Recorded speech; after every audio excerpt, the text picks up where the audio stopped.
Chapter 258. Guan Feng was from the same generation as Zhenya and Zhen Liao. He was a famous person when he was young, and his fame was on par with Zhen Liao and the other royal descendants.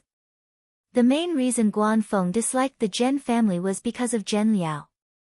The two of them hated each other since they were young.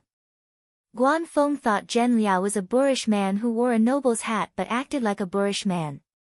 Zhen Liao thought Guan Feng was a hypocrite. The two of them would fight each other every 2 or 3 days at the affiliated school. Guan Feng didn't care about Zhen Liao's identity at all. Everyone's identities were much less important in the affiliated school, and strength was the only thing that mattered. Zhen Liao was a lot stronger than Guan Feng in terms of physical fitness, but Guan Feng had become famous since a long time ago. Be it academics or shooting skills, he was the one who proposed the Purgatory Thunder Snake project when a lot of nobles were busy racing their girlfriends. The project was recognized as one of the projects with potential by the RAS, and it caused quite a stir. Both the military and the RAS invited him ahead of time. It could be said that the only person who dared to beat up Guan Feng was the brute, Zhen Liao, and Guan Feng did suffer a lot at Zhen Liao's hands. But after Guan Feng developed the Purgatory Thunder Snake, he turned the tables around. Ever since then, the two of them had been competing against each other and slandering each other. At first, they had Zhenya to mediate between them. After all, Zhenya was a nice guy back in the day. But after Zhenya's accident, their relationship soured even further, and it looked like they would never see each other again. Back then, a lot of nobles and Zhen Liao bullied non-noble people like Guan Feng, but they couldn't stop Guan Feng's monstrous talent. Gradually, some of them gave up. After Guan Feng became a prince's shooting instructor, those who spoke ill of him behind his back shut their mouths.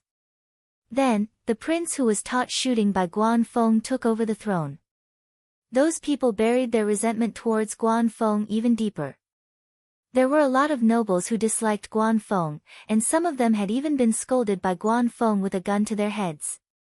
Otherwise, why would there be so many people fanning the flames every time something happened to Guan Feng, but none of them were able to shake his position and influence in the empire? As a shooting instructor who had taught many princes and a famous academician of the RAS, Zhen Liao was the only one who dared to criticize Guan Feng openly. As a result, the entire Mist Bodhisattva Empire learned of the grudge between the two. However, from the looks of it, the relationship between the two of them wasn't as bad as it seemed on the surface. Silan could feel the familiarity in Zhenya's words. Actually, the other reason is because of Guan Feng's face, Zhenya said with a smile. Back in the day, Guan Feng was very popular. Many noble girls fell in love with him at first sight, which is why most of the people who dislike him are males. Also, Guan Feng still looks so young, but we're clearly old. Zhen Xingming was massaging Zhenya's shoulders in a fawning manner while listening to his grandfather's embarrassing past. Zhen Xingming nodded in agreement when he heard Zhenya's words. Guan Feng did have a pretty good face, but the owner of this face was clearly his grandfather's generation, and yet he still looked the same as the younger generations. It would be strange if he didn't attract jealousy. Zhenya sat on a wooden chair next to a tree and smiled benevolently as he recounted the events of the past. These were very precious memories for Zhenya, and he was more than happy to share them with his juniors. The current rocking chair was made by Zhen Liao using 1,000-year-old Fuji wood. In terms of wood quality, it was much better than the wooden rocking chair in the small courtyard on planet Brown Earth. In Zhen Liao's words, it could prolong one's life, and it was very suitable for Zhenya's current physical condition. It was a similar scene, but it was in 2 different places. Zhen Xingming massaged Zhenya's shoulders while Silan massaged his legs. After all, he had been in hibernation for many years, and he was getting on in years, so it would take him a while to return to his normal state. Hui Mao rolled the egg to the wooden rocking chair next to Zhenya's. Then, he lay on the egg and wagged his tail lazily. His ears twitched from time to time as he listened to Zhenya's stories and the movements in the fish pond. Silan stayed in this courtyard for the next few days. Guan Feng stopped by once to meet an old friend he hadn't seen for many years. Then, he left after staying for half a day without telling Silan to return to school. He tossed a couple of reference books and tutorials at Silen and told him to finish reading them. A couple of basic exams would be taking place very soon, and Guanfeng's student couldn't afford to fail any of them. Right now, Guanfeng was busy with the development of Purgatory Thunder Snake S. Unlike other researchers, Guanfeng liked to think alone when he was researching something. Therefore, he didn't have time to worry about Silen until the Purgatory Thunder Snake S was released. Silen had to rely on himself for everything. Don't ask me to plead on behalf of your teacher if you don't do well. I can't bring myself to do that. If you really do fail, you'll have to end your own life. Guanfeng's smile was unusually friendly when he said this. Zhen Xingming hid behind Zhenya's back and was glad that he was from AF3, unlike Silen. No one from the Zhen family who wasn't close to the family had come to visit them for the past few days. At first, a lot of people wanted to curry favor with Zhenya after learning of his existence. After all, Zhenya was able to sway Zhen Liao's decision with a single word, and his influence was undoubtedly much greater than Zhen Xingqian's even though he was still a prince. Who wouldn't want to suck up to such a thick thigh? Although they did want to curry favor with Zhenya, they still had to put on a nice front. For example, they could use filial piety as an excuse. However, Zhen Liao waved his hand and said, "Cut the bullshit." And so, everyone quieted down. The Zhen family's social network had been broken by Zhenya. Many of his old acquaintances were no longer around, and the younger generation had their own interactions. Zhenya didn't want to get involved. Zhenya was currently recuperating, and he preferred peace and quiet. It was best if he didn't meet any random people in front of him. Zhenya didn't want Silen to stay by his side all the time. He was a young man, and a young man should act like a young man. In Zhenya's eyes, Silen was too quiet and rational since he was young. Zhenya hoped that Silen could cause as much trouble as Zhen Xingming did. In the past, Zhenya was alone, and he might not have been able to protect Silen if something happened to him. But now that he was back at home, he had the power to do so. He actually hoped that Silen could cause a little trouble like Zhen Xingming did. One day, Zhen Xingming ran into some kind of trouble and sought refuge at Zhenya's place. It didn't take long for Belle and Oliganuo to find him and discuss leaving the imperial capital to have some fun. After all, the semester exams were over. Although he had passed the passing line by flying at a low altitude, he had still passed the exam. It didn't matter how many points he got. Therefore, the three of them decided to go out and celebrate. Zhen Xingming could also avoid his father's punishment. After all, he couldn't hide in Zhenya's place forever. Even if his father didn't say anything, his grandfather would fly into a rage and punish him even more severely. Zhenya told Silen to tag along when he learned about this. Silen had read most of the tutorials Guanfeng had given him, and it was nothing for someone with a good memory. To show his support, Zhenya gave Silen a huge sum of money and told him to buy whatever Silen thought and play whatever he wanted. There was no need for him to be stingy or afraid of trouble. At the same time, he gave Zhen Xingming some pocket money. Belle and Oliganuo's eyes almost popped out of their sockets. Wouldn't they be over the moon if they had a relative like this?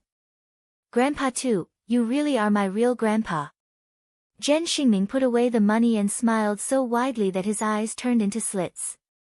Zhenya knocked Zhen Xingming's head with a smile. Your grandpa will spank your ass until it bleeds if he finds out.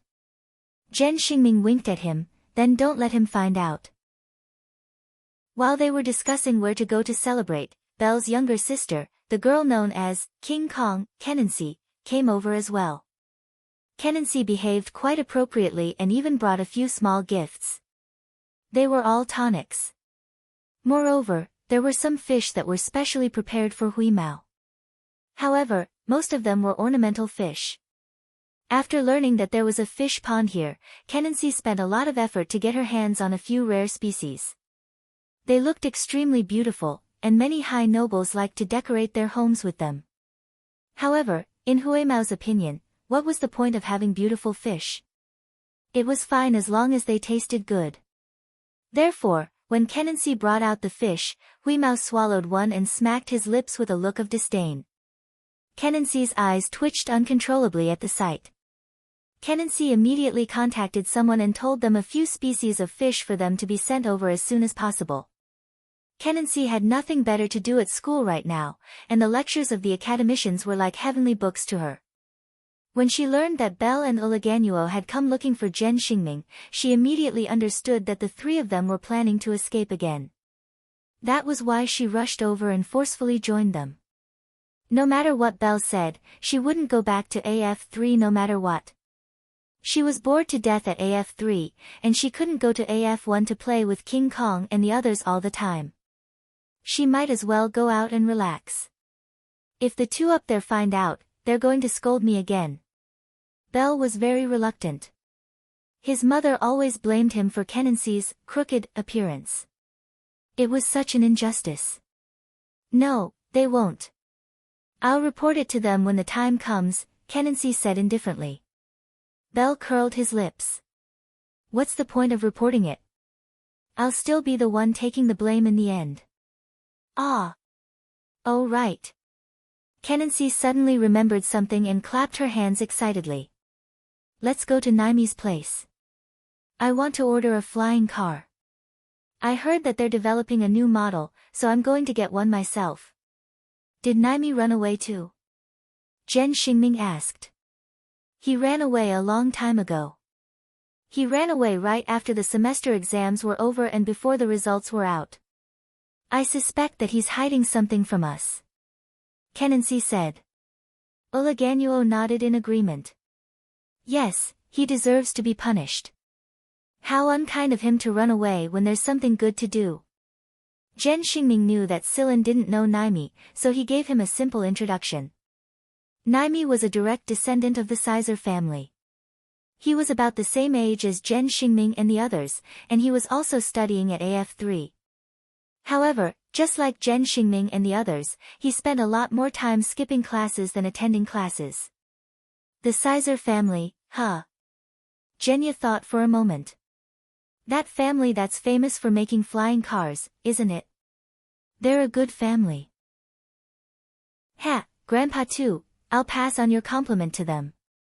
I'm sure they'll be overjoyed to hear it, Zhen Xingming said. Bootlicker. Kenancy muttered. It's better than a useless bootlicker. Zhen Xingming was referring to the fish Huimao looked down upon by Kenancy. Genya waved his hands when he saw that the two were about to start arguing again. Alright, I'll give you two a mission this time. Genya then turned to Silan and said, go with them to the Sizer family and order a flying car. We'll need it when we bring it back here. The Sizer family's custom-made flying cars are pretty good, and it's only natural for young people to need a flying car. Although it sounded like he was asking Belle, Kenancy, and the others to help Silan look for a custom-made flying car, he was actually asking Belle and the others to hold the fort for Silan. After all, Silan wasn't a noble, and the Sizer family was a pretty influential noble family. Nobles were used to putting on airs and looking down on others in front of non-nobles. Genya was afraid that Silan would be at a disadvantage if he went to the Sizer family. Although they were good for nobles, they weren't stupid. Naturally, they understood the meaning behind Genya's words. Don't worry, Grandpa too, Silan is my brother. I'll never forgive anyone who dares to bully my brother. Zhen Xingming promised again and again. Yeah, don't worry. No one will dare to bully us while we're here. Uliganuo also said. Belle had an odd look on his face. Actually, you shouldn't underestimate Silan too much. We might even need Silan's face when the time comes. What do you mean? Genya asked curiously. Belle told him about the incident when he went to the 23rd star region to experience life. Genya didn't know Fleeka. Fleeka didn't exist at the time of the incident, but after listening to Belle's explanation, he understood that Fleeka was a very important member of the Sizer family's flying car designers. He was also the backbone of the Sizer family and had a lot of say in important decisions. Genya felt a lot more at ease now that he knew Fleeka. He was also glad that Silan was able to get to know these important people. A person's influence wasn't limited to their personal strength. It was also related to the connections they held. At first, Genya thought that Sillin was a taciturn person who didn't speak much or care much about anything, and that he would suffer a loss when it came to connections. He didn't think that Sillin was far more capable than he thought. Genya was very pleased. He felt like his own child had grown up, and he was very proud of the fact that the little boy who was abandoned in the forest had slowly grown into a person who couldn't be underestimated. Okay. Genya sighed emotionally for a moment before saying, Sillin, the thing on your finger represents me. You don't have to hide it when you need it. As a symbol of the Gen family, the leaf pattern on Sillin's finger was no less important than the one on Gen Xingming's wrist. Therefore, Genya wanted to let Sillin know that he had the Gen family and the Fuji royal family behind him, and that he wasn't inferior to the nobles.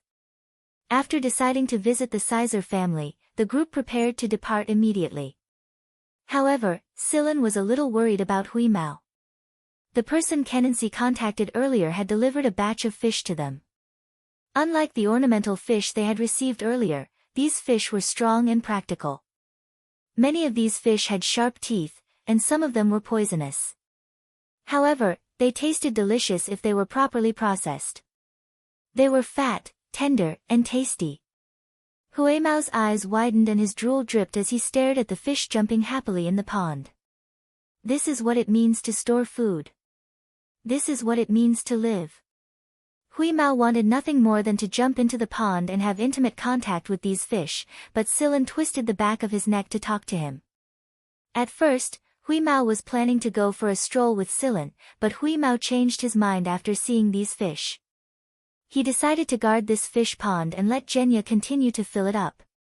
Then, he would invite some of his friends from AF1 over for a gathering. Sillin was a little worried about Hui Mao's change of mind. The frequency at which Hui Mao's tail was wagging was enough to tell that he was up to something again. That's enough, Sillin. Let we stay here and keep this old man company, Genya said. Sillin no longer objected since Genya had spoken. However, he still twisted Hui Mao's ear and gave him a bunch of instructions. Sillin knew Hui Mao's capabilities all too well. He wouldn't lose to Gen Xingming and the others in a fight. I know. Do you think I'm that kind of stupid cat? Hui Mao promised. You're that kind of stupid cat. However, Sillin didn't say this out loud. He only replied in his mind.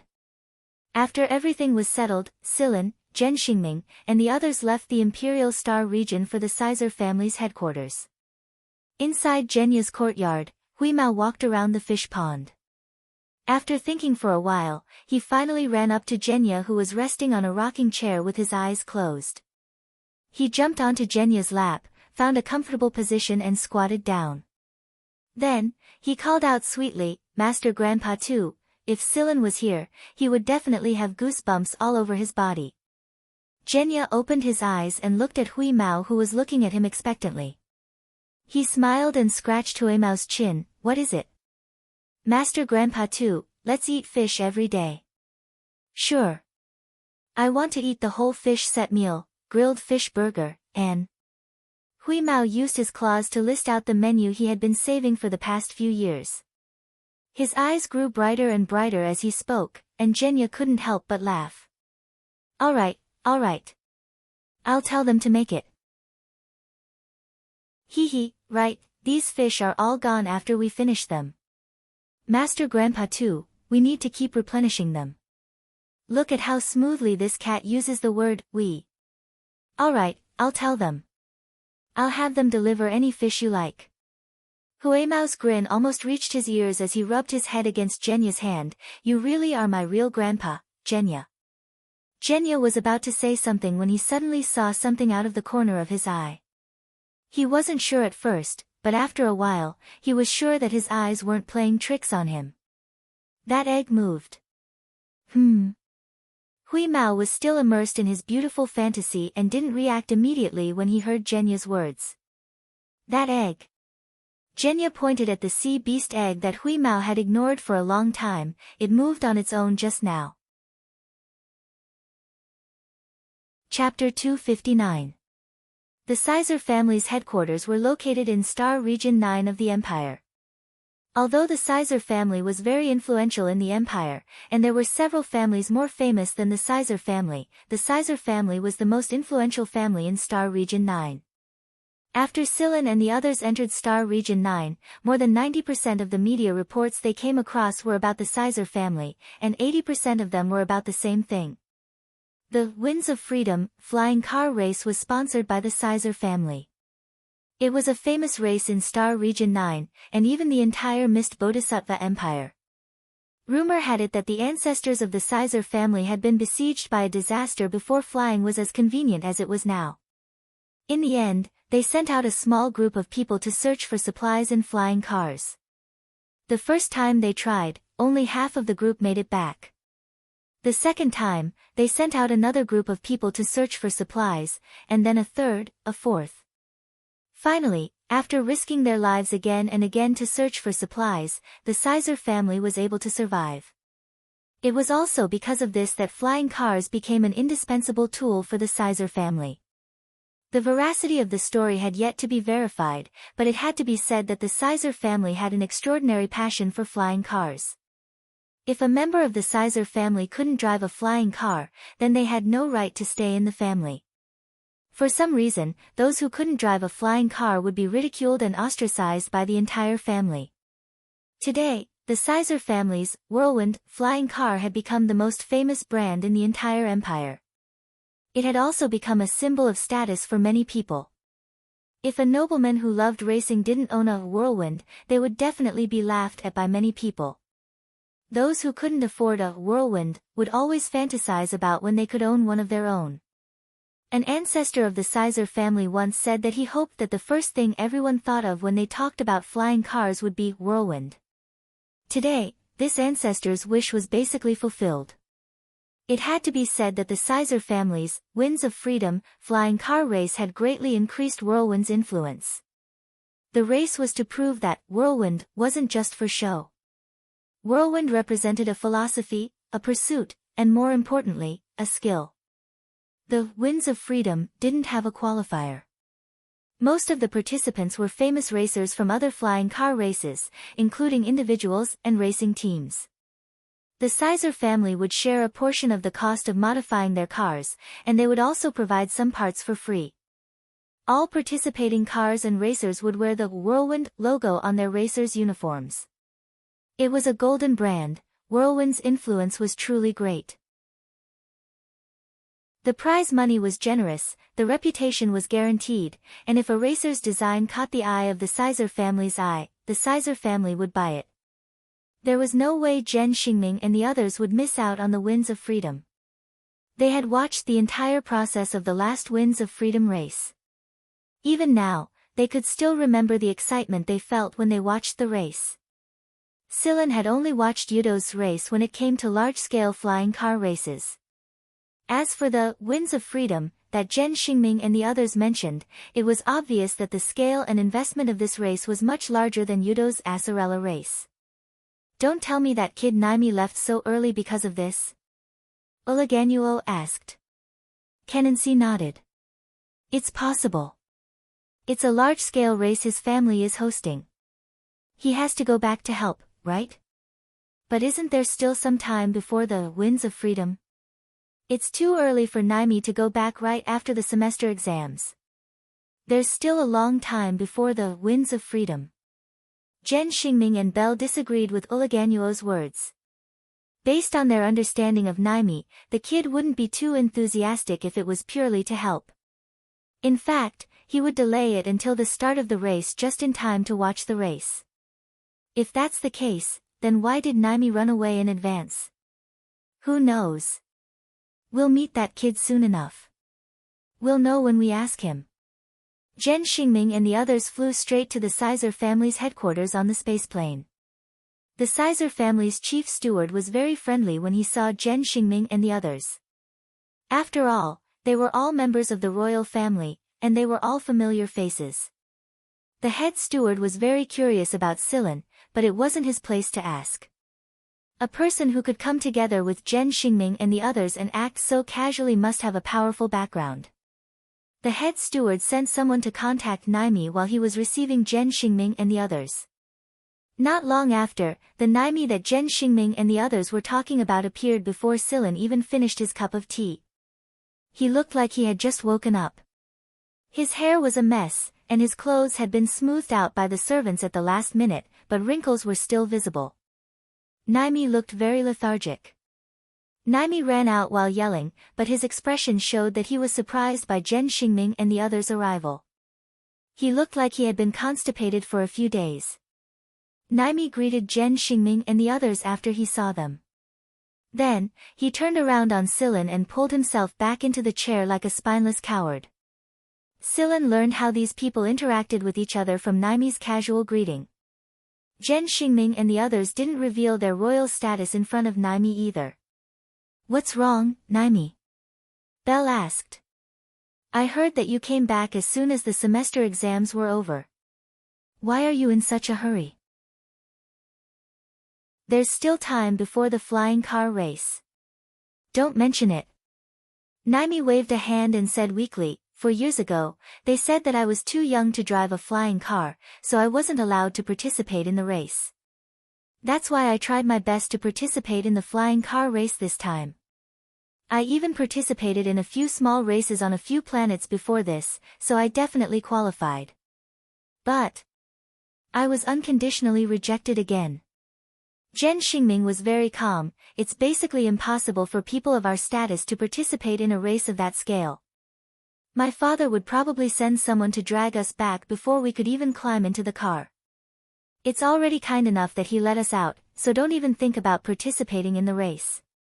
There's no way King Fuji would trust someone without skills." Kenancy mocked without holding back. Zhen Xingming glanced sideways at her. "Yeah, I don't have skills, but do you? If you can turn a flying car into a bumper car, don't make a fuss here." "Bullshit. That was an accident." Hey, Kenancy, you're a royal princess at the end of the day. Don't curse every time you open your mouth," Naimi said. "It's none of your business." Celine smiled as she watched these people bicker. At the same time, she also observed the layout of the surroundings.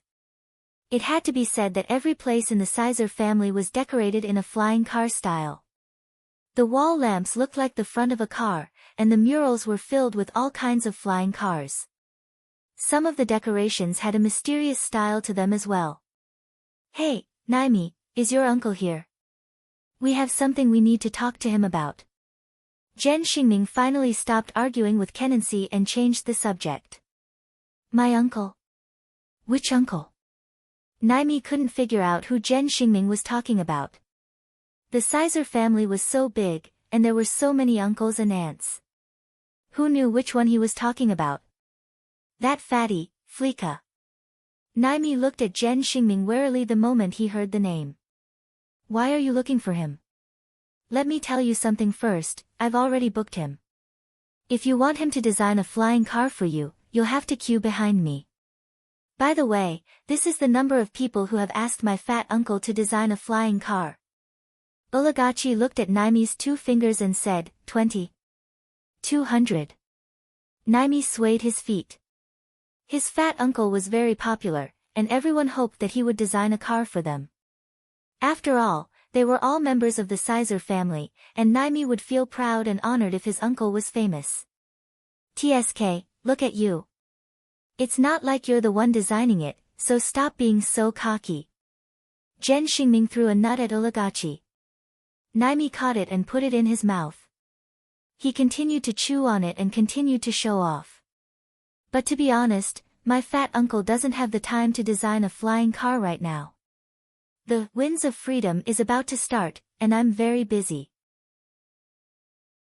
My father told me to stop the people who want to ask him to design a flying car, but I can't stop you. If you really want my fat uncle to design a flying car, you can talk to him yourself. I'm not going to be a sinner." Naimi couldn't afford to offend the royal family, and he didn't want to be punished by his father. "Naimi, is your fat uncle very busy? So busy that he can't even come and meet us?" Belle asked. "Of course he'll come if you ask him as a prince," Naimi answered seriously. "Then forget it. We're probably not going to get our dream flying car if we keep putting on airs here. Ulagachi knew Fleeka's personality very well. What do you think, Silen? Jen Xingming turned to Silen and asked. Naimi looked at Jen Xingming and the others' expressions before re-evaluating Silen. He couldn't understand why these royal descendants were treating Silen like this. It wasn't easy to gain the approval of Jen Xingming and the others, and they hadn't been this polite to anyone other than the royals before. It was obvious that Silen wasn't a member of the royal family either. Silen thinks about Jen Xingming's words for a moment before saying, since he doesn't have the time, let's go find him. Sure, it's not like we have anything better to do anyway. Why don't we check out the pre-race preparations for the Winds of Freedom? Bell was very much in agreement. His eyes were sparkling with excitement, and no one could tell what he was thinking. Jen Xingming and the others didn't object either, so they clapped their hands and headed straight for Fleeka's place. Coincidentally, Fleeka was at home today. He had been investigating the Winds of Freedom for a very long time, and he was very tired as of late. He was planning to go home and rest for a while, and he had ordered his men to stand guard outside his house and ignore anyone who tried to enter. Fleeka was annoyed to death by those nobles who pretended to be smart and cool, so he had a backer and an excuse to stop them from entering his family's territory. His family had even sent a guard squad to help him keep them away. It didn't matter if they were nobles or relatives, they didn't care no matter how much money they had to pay to stop them from leaving. Money? The Sizer family really didn't care. There were a lot of people watching from the entrance of Fleeka's manor. Most of them were sent here to scout for information, and they would report to their master the moment Fleeka showed up.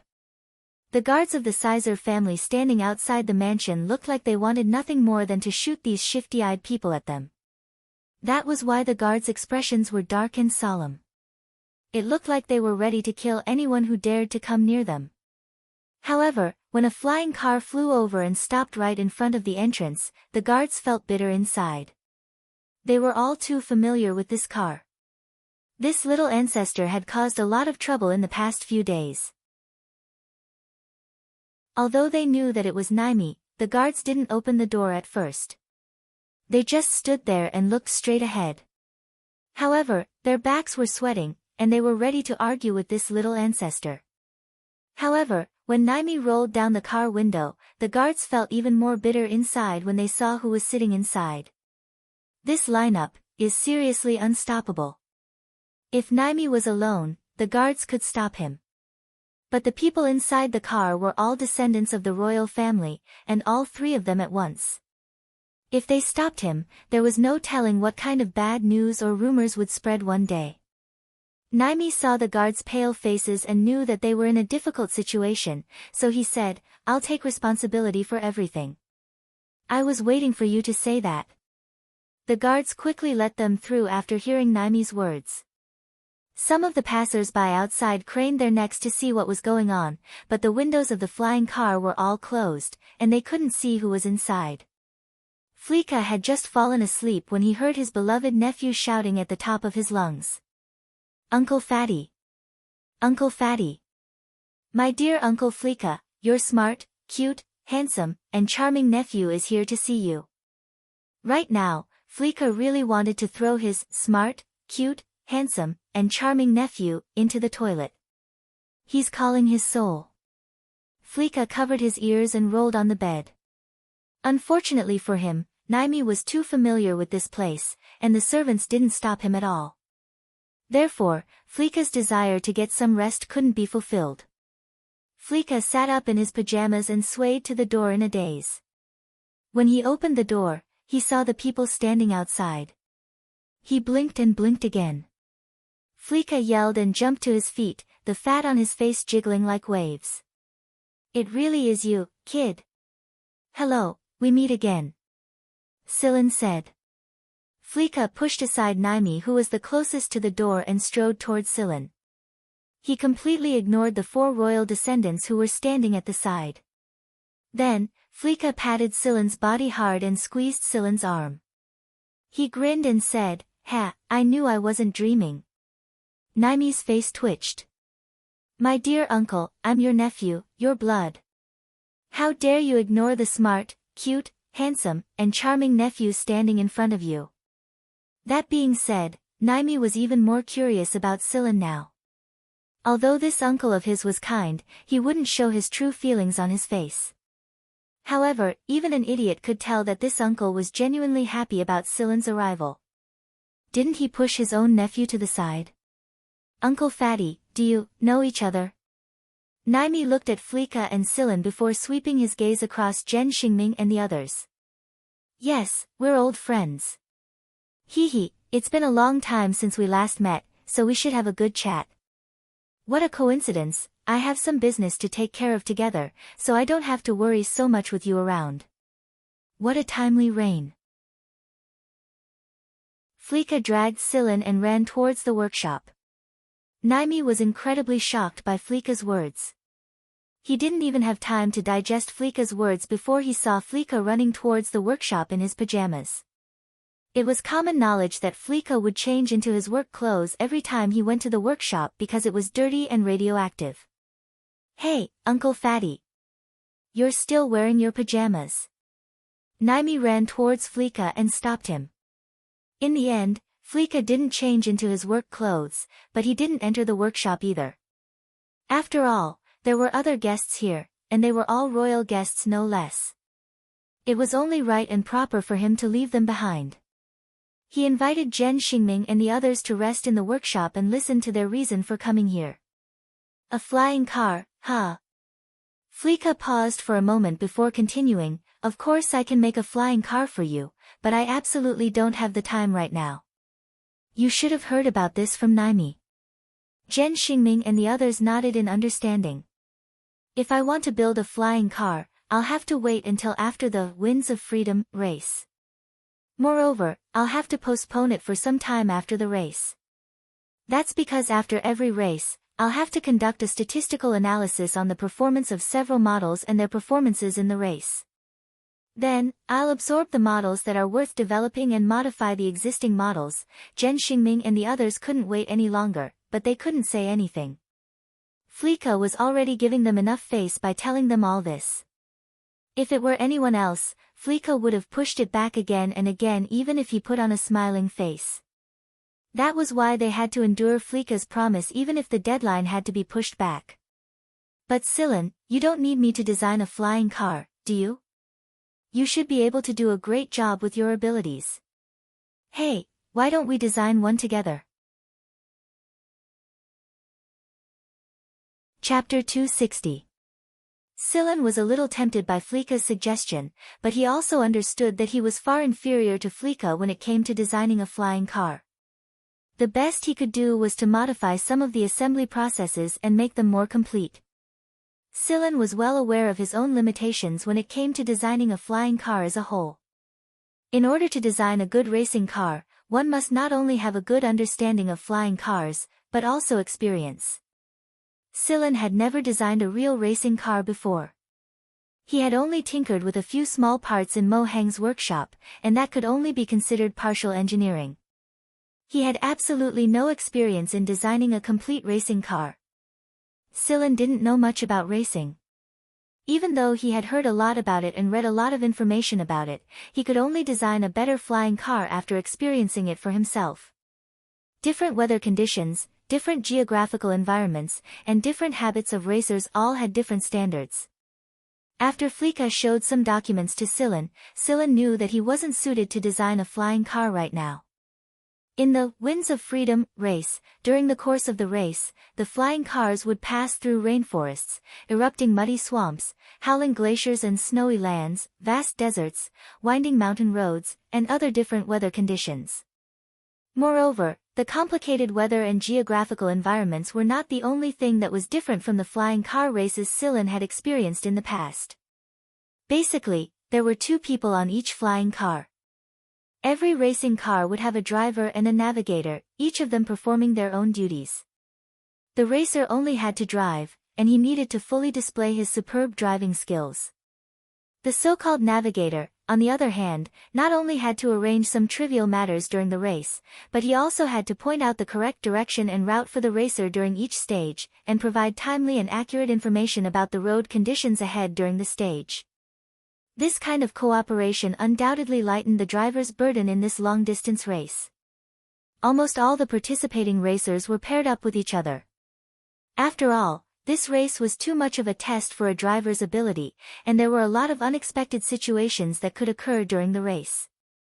If the driver was alone, not only would he have to fly the car safely under those dangerous conditions, he would also have to pay attention to any external factors that might change at any moment. Not everyone's brain capacity was as great as a robot's. Therefore, the two of them were the best and safest combination.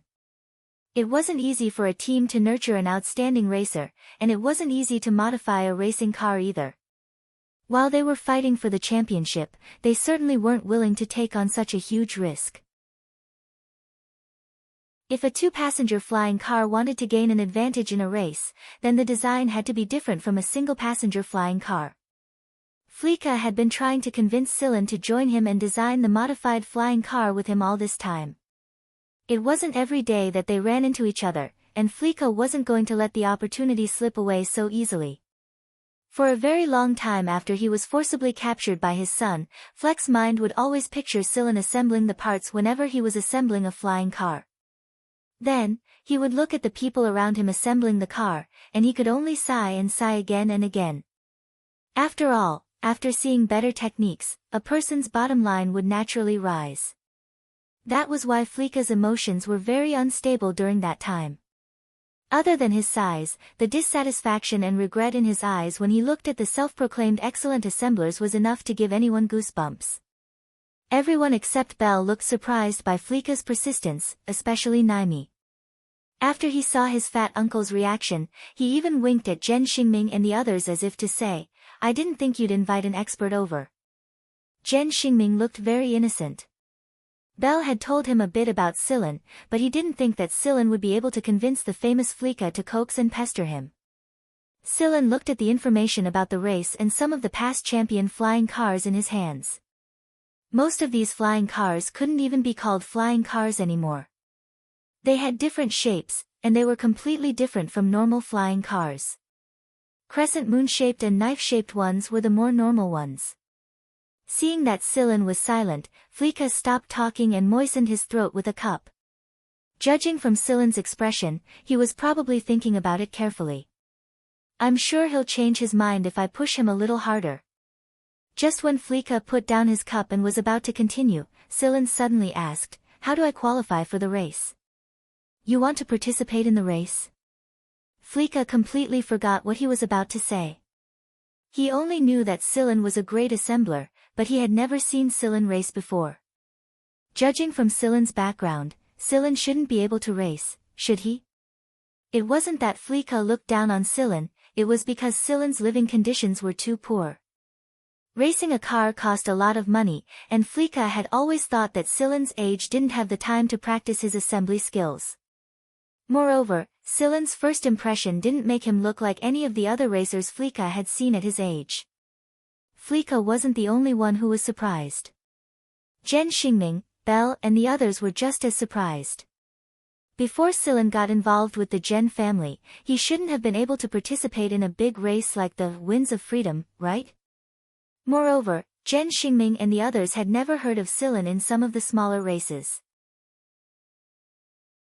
Could it be that Scylla was one of those unknown races?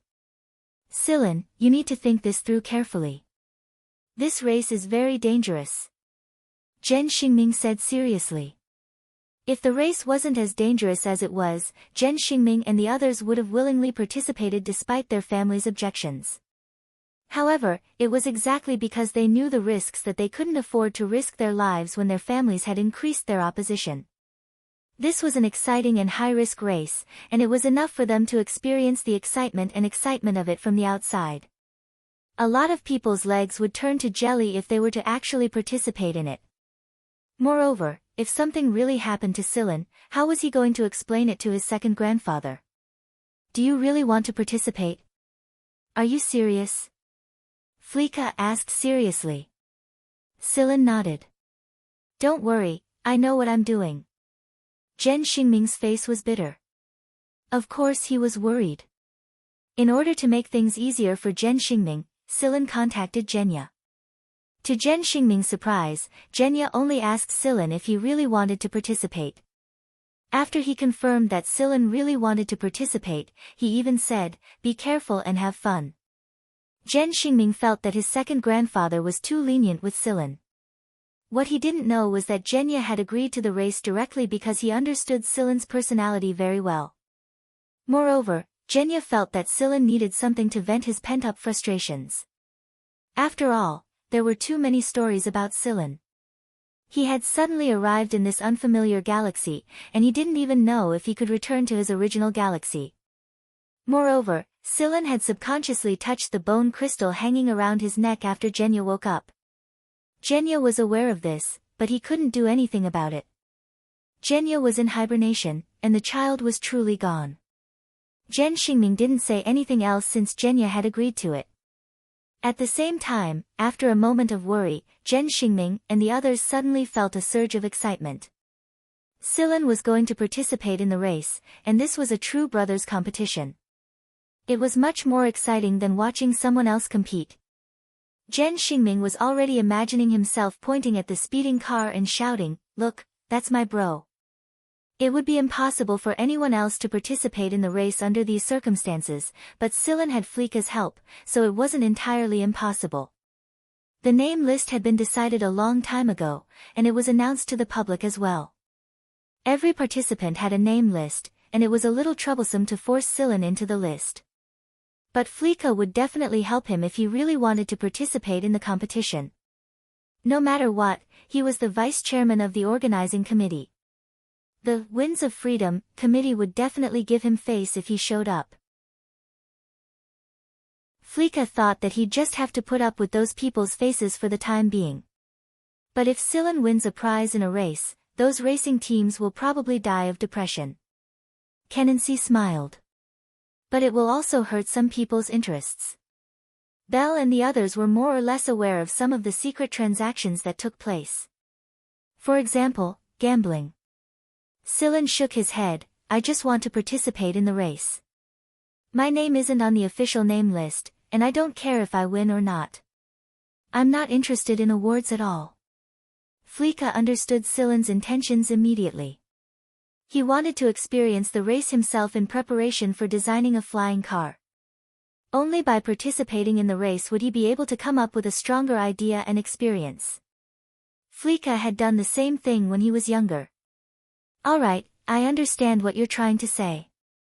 Leave it to me." While saying this, Fleeka went into his room and contacted someone to take care of some paperwork. A while later, Fleeka came out of his room and said that he had spoken to the decision-makers of the organizing committee. Right now, all Sillin needed to do was to design a flying car according to his own preferences. "I have a few prototype flying cars that aren't finished yet, but you can take a look and choose one to participate in the race," Fleeka said. Fleeka's main workplace wasn't on the Sizer family's planet, so everything related to the Winds of Freedom race would be held at the host venue, the planet also named Whirlwind. Since the decision was made, and Fleeka was going back to work anyway, he called Sillin, Zhen Xingming and the others to come with him. Under Fleeka's guidance, they didn't need to check their identities at all. To better prepare for the Winds of Freedom race, the entire planet was under a semi-closed management. Only the relevant personnel were allowed to enter. The racing teams, maintenance personnel, and the organizers were allowed to enter, but the people who had booked tickets to watch the race weren't allowed to enter just yet. It was obvious that Zhen Xingming and the others couldn't sit still after they entered Whirlwind Planet. The moment they arrived, they couldn't help but recall the craziness, adrenaline overflowing, excitement and roaring that they felt like their lungs were about to burst out of their lungs when they came here to watch the race 4 years ago. This was the influence this Whirlwind Planet had on every visitor. Anyone who had watched the race even once would have a deep impression of it, especially the flying car enthusiasts and youngsters like Zhen Xingming. The emotions of young people were the easiest to stir up. Right now, the first thing Fleeka needed to do wasn't to bring Sillin and the others to his workshop to look at the cars. Instead, he needed to bring Sillin to the organizing committee to obtain the documents and certificates. Without them, Sillin wasn't allowed to enter the racetrack at all. The organizing committee had been very busy lately, and they had to deal with racing teams and racers from all over the world every day. Fortunately, Fleeka was the one who showed up, so everyone gave him face. The chief of the organizing committee was the one who brought him the documents and certificates. The chief was an old member of the Sizer family, and he had been in charge of the Winds of Freedom race for many years. This time, the chief had no choice but to show up in person because Fleeka had interceded. Right now, he was the only one who could keep Fleeka in check. Many people in the organizing committee didn't say anything about Fleeka's behavior on the surface, but they all had their own opinions about it. Therefore, the chief had to explain some things to Fleeka so that he could forestall such a situation from happening again. Fleeka had expected the chief's cold expression since a long time ago, so he could only smile and pretend that he didn't care when the chief handed them the documents. "We made an exception this time because of you. Please don't let something like this happen again." "I know. It was a special situation this time, and I'll explain it to you in detail later. I'm also aware of the stakes involved, so there won't be a next time." Fleeka smiled and reached out to accept the documents, but the chief ignored Fleeka's outstretched hand and stared straight at Sillin instead. His meaning was obvious: "You're the one who's participating in the race this time, don't you even have a list of documents?" Sillin didn't want to put Fleeka in a difficult position, so he walked up to him and gave him a simple courtesy, thanked him, and accepted the document with both hands. Fleeka was a senior and the chief of the organizing committee, not to mention that he was the one who helped him with the paperwork. Etiquette was a must. The chief's expression softened a little when he saw how calm and polite Sillin was, and how he accepted the documents with both hands. He didn't look like a good-for-nothing rich kid whose eyes grew on his forehead. However, his pupils shrank when he saw the pattern on Sillin's finger. Although he didn't show much reaction on his face, Sillin could clearly sense that the chief's aura had relaxed quite a bit. He didn't look as serious as before, and he didn't look like someone had stolen a piece of shit from his wall. Fleeka didn't know about this, and he didn't notice what kind of tattoo Sillin's finger was at all. After all, young people like to tattoo themselves these days, so he didn't pay much attention to it. However, the chief's attitude was clearly a lot better than before, and his tone had become a lot warmer. Fleeka was a little puzzled by this, but he didn't probe too deeply into it. An old man at his age was always unpredictable. After the procedures were done, Fleeka left the place with Sillin and went to his workshop. Zhen Xingming and the others waited in the flying car outside the office building. They didn't follow them inside. After Sillin and Fleeka had left, the chief immediately contacted the Sizer family. Due to their age and experience, he knew a lot more than Beaver and Fleeka did. Naturally, he knew what the pattern on Sillin's finger represented. If the pattern was real, then they would have to re-evaluate Sillin as a person. Fleeka led Sillin to his workshop. Unlike a small workshop, this place took up a lot of space, and there were some open-air repair points at the periphery. It could be considered a temporary repair station. A lot of racing teams had come here to familiarize themselves with the environment since a long time ago. The racers and crew had to get used to the planet's environment and adjust their bodies to peak condition before the official race. This wasn't a trivial matter, because sometimes, a single grain of sand could decide a race's success or failure. Fleeka's mood had obviously improved a lot after Sillin's arrival. He didn't look tired at all, and he even gave Sillin some tips to pay attention to while he was working in front of the flying car. He even told Sillin what kind of weather and terrain each modified part was best suited for. The tournament had a certain limit on the size, weight, displacement, power, and so on of a modified racecar. Every racecar team and racer was free to do whatever they wanted within these limits. Right now, Fleeka was giving Sillin a general direction so that he wouldn't take any detours. The people who had worked under Fleeka for a long time were guessing which family's young master he belonged to when they saw how Fleeka was treating Sillin. Even Naimi was ignored by Fleeka right now. At first, Zhen Xingming and the others had followed Flicka to observe and learn a thing or two in the name of enriching their brains. But after 2 days, they lost their patience. Bell might know a thing or two about racing, but he preferred watching the racers more than anything else. Therefore, Zhen Xingming and the others gave up under Flicka's barrage of technical jargon and went to watch the racers practice together. Flicka had a lot of work to teach Silen, and he didn't want to take up all of Flicka's time. Therefore, 3 days later, Silen said that he would practice with the maintenance staff at the periphery of the workshop first. He wanted to learn more about the racing cars while he was repairing them. Flicka didn't object. He really was busy. Silen's assembly skills could be called a classic. It was so classic that it looked like a priceless work of art. The workers here no longer thought of Silen as a short-lived brat, and they answered all of Silen's questions enthusiastically. Today, Silen had just finished repairing a flying car. He got up to drink a bottle of water and take a break when a fiery red flying car flew into the workshop. A 15 or 16-year-old girl dressed in racing attire hurriedly got out of the car and scanned her surroundings. When she saw Silen in his work attire, she walked straight towards Silen. Chapter 261. Hey, it's you. Yes, it's you. Come here for a second. Silen put down his water bottle and looked at the female racer who was wearing a racing uniform and a helmet.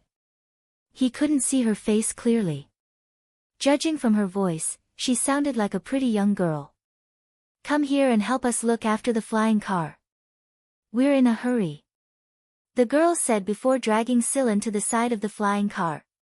While Silen was familiarizing himself with the racing flying cars, Flicka tossed him a set of uniform that fitted him just like the other workers. He had to pay attention to his own protection during maintenance, and there were some things that couldn't be touched carelessly.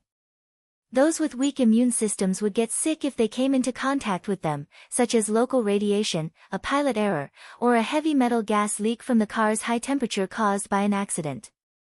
The Sizer family's uniforms were very expensive. Any one of them could easily cost more than 5 digits. It was clear just how rich the Sizer family was. The back of Silen's uniform and cap was printed with the words, Whirlwind Repair Point, and the code of the point. Therefore, the girl had directly pulled Silen over and treated him as a staff member of this place. The flying car was shaped like a triangular pyramid. When it landed on the ground, it changed slightly to make it more agile and stable. When the girl had dragged Silen to the side of the flying car, the roof was lowered to reveal another girl sitting inside. However, she wasn't sitting in the driver's seat, but the navigator's seat. She had taken off her helmet, revealing a very gentle and pretty face of about 15 or 16 years old. It was hard to imagine that a girl who looked a little shy in front of strangers was a navigator. After the girl had dragged Silen to the side, she turned on the self-scan display on the control panel. The self-scan value was only 8. 2. Both Flicka's workplace and outdoor repair point were located on the plains of the planet where the environment was slightly better, but there were a lot of other places that were much worse. Although the main track had been sealed off, the drivers who were familiar with the race could only practice their skills in the areas close to the main track. Even that meant that they had to bear a lot of risks. Even the slightest problem with their flying car had to be dealt with extreme caution, or they would lose their lives before they could even begin. Therefore, as long as a flying car's self-inspection system displayed a value below 9, it would have to be repaired at the nearest repair point. This was the most appropriate and dependable way to deal with the situation. Silen looked at the detailed list of self-tests and asked, when did the self-test score fall below 9? When we passed through the glacier area, we began to descend. After flying past the glacier area, we began to descend rapidly. After that, we changed our route to come here. After all, this is the nearest repair point. Hey, what's going on? How long will the repairs take? We are in a hurry to go back. It was almost evening in this area, so it was no wonder that the girl was in such a hurry. Once night fell, flying would be much more difficult. I'll take a look first. Sillin looked at the control panel and entered a series of commands to verify the operation of each part of the flying car.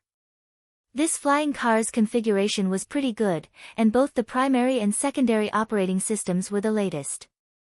The primary and secondary operating systems had been installed according to the habits of the two girls. Male and female racers had different habits and mastery of operating systems, so the appropriate operating systems would also be different. The two girls watched as Sillin quickly flipped through the list of characters that they couldn't understand. They looked at each other. This guy, he's not just putting on an act, is he? He flipped through it so quickly, they couldn't see it clearly at all. They couldn't see it clearly, but for Sillin, this was just his normal speed. His fingers suddenly stopped. Sillin looked at one of the lines, then entered a command on the control panel and walked to the back of the car. The moment he placed his fingers on the car, Sillin was able to clearly understand the structure of this car, and a detailed structural diagram had already appeared in his mind. Therefore, he quickly found the right spot for the flying car. He pushed it at a seemingly random angle, and the outer shell of the rear of the flying car popped up. To prevent Sillin from tampering with the flying car, the helmeted girl stood on the side to supervise him. After the outer shell popped up, Sillin quickly removed some of the surface components and placed them on the open tool tray next to him. The girl standing next to him raised her hand and put it down again. "Hey, be careful. Don't be too careless." From her point of view, Sillin must not have taken the components seriously by removing them so quickly. This kind of careless behavior would definitely affect the components. Her brother had said that even the slightest damage to the components would reduce their performance when they were assembled and installed on the car. "Tobia." The girl sitting in the car called out in a low voice and shook her head, indicating that she shouldn't disturb the maintenance staff. It wouldn't be too late to ask for compensation if there really was serious damage, but it was very bad behavior to disturb the maintenance staff when they were doing maintenance. If there really was damage and someone kept chattering on the side during the repair process, the maintenance staff might also shift the blame to the person who was disturbing them. Tobia also remembered those problems after receiving the signal and stopped talking. She let out a humph and stared at Sillin's hand movements. But she had just retracted her attention when she saw that Sillin had already stopped removing the components. There was an empty space on the flying car, and the maintenance staff was typing something into the communicator on their wrist. Every staff member in the repair station wore a specialized communicator on their wrist. Not only could they use this communicator to communicate with each other, they could also order the service robots stationed at the warehouse. As long as the maintenance staff keyed in the name and model of the required components, the command would be directly transmitted to the warehouse, and the service robots would quickly deliver the components. There was no need for the staff to carry the components and run back and forth. It didn't take long for the service robots to deliver the components Sillin needed. It was very simple stuff, a double wire, a few small components, and a small cleaner. Perhaps Sillin's actions had piqued the girl's curiosity, but she also got out of the car and came to Tobia's side to watch Sillin repair the car. After Sillin removed the surface parts, he understood the cause of the car's problem. When the flying car was passing through the glacial zone, one of the components had loosened during the thermostat activation process, causing a very small crack to appear on the outer shell of the flying car. This small crack was not to be underestimated. In such an environment, even a very small crack would allow the cold to penetrate through the loose component and freeze the original double wire to pieces. The aging of the double wire was one reason, but so was the loosening of the component. In truth, the most important reason for these problems was that the combination of the surface components wasn't the most suitable for defense, even if they were using the best components. One should only ask for the best, not the most expensive. Even though the loose components and frozen wires weren't crucial components, and the flying car's self-inspection process wouldn't produce any major warnings, the special powder of these double rows of wires, after being charged, would stick to the other components closer to the inside. Moreover, it would cause a large-scale magnetic attenuation and damage to the flying car's internal stability, causing the flying car to enter a serious state. The self-inspection coefficient value would drop below 9.0, Silen used the cleaner to clean up the powder adhering to the inner component, then replaced it with a new wire. He also changed the model and configuration of the surface components so that they were the best match. This way, it would be very difficult for them to loosen unless there was a serious collision. The two girls watched as Silen casually placed the components there like building blocks. The components seemed to be connected very securely, and the ports were very suitable. Silen closed the outer shell after he was done assembling the components. He went to the control panel inside the flying car and began to clean up the minor problems in the main and secondary systems. 10 seconds later, he pressed the self-inspection button. The self-inspection system scanned again and showed a value of 9.7. Alright, this value should be able to last until you return to the base, Silen said. Ah. The girl named Tobia seemed to find it hard to believe. She moved closer to the display panel and saw that the big 9.7 was still there. It didn't change no matter how hard she tried. A little cleaning, a few unimportant components, and it's done. Tobia jumped into the flying car, started it up, and tested it. It really was done. The entire repair process took less than 10 minutes. Tobia had estimated that it would take at least 30 minutes, but it took less than a third of the estimated time. The two girls sat inside the car, raised the roof, and a sealed Mitsubishi cone-shaped flying car rose into the air. Thanks. Tobia's voice came from the external speaker. You're welcome. After everything was done, Silen walked back to the field. They were wrapping up work already, and the sky was getting dark. That was it for today. He still had to help Fleeka tonight. There were still more than 20 days until the actual race, so Silen planned to familiarize himself with the various racing cars first. Sharpening one's axe wouldn't hold up one's work, and Fleeka believed that Silen had the ability to do so. Before that though, he still needed to find a navigator. Of course, it didn't matter if he couldn't find a suitable navigator in the end. He could handle it by himself. It would be even better if Huimao was here. Right now, Silen was basically fighting alone. Perhaps Fleeka would arrange for some people to be the logistics team's maintenance team. The race was a long flight, and accidents were bound to happen all the time. That was why there was a repair point set up every other circuit, and every team's logistics team would be stationed there. If a team's car needed to be repaired or modified, they would do their best to get it done as soon as possible. After all, there was a minimum time limit for the race. If a racer couldn't reach it within this time limit, they would be eliminated, and the eliminated racer wouldn't be included in the final ranking. The team's chances of winning were much higher. After all, they had worked together for a long time to form a tacit understanding. A lot of things could happen in a race, and a single person's strength was too limited. Silen did not have absolute confidence that he could fight for a place in the top few, but he should be able to finish the race safely. As for the ranking, Silen didn't care about it at all. The ranking would be based on the total number of points the racer earned.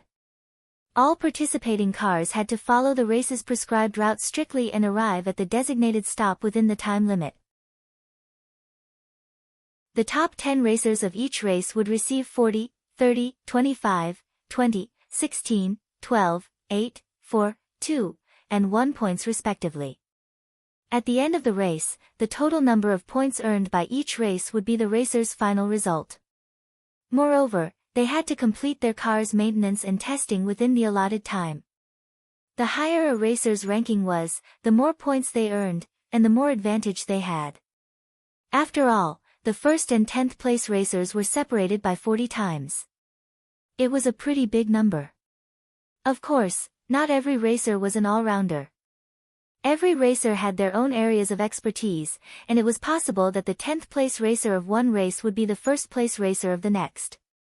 Silen let out a long sigh. He would train here for another 3 days before he started assembling his flying car.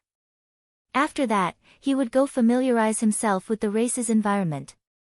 That night, when Silen walked into Fleeka's personal workshop, he saw Naimi, who he hadn't seen for a couple of days, grinning like he was afraid that someone wouldn't know that something good had happened to him. Silen.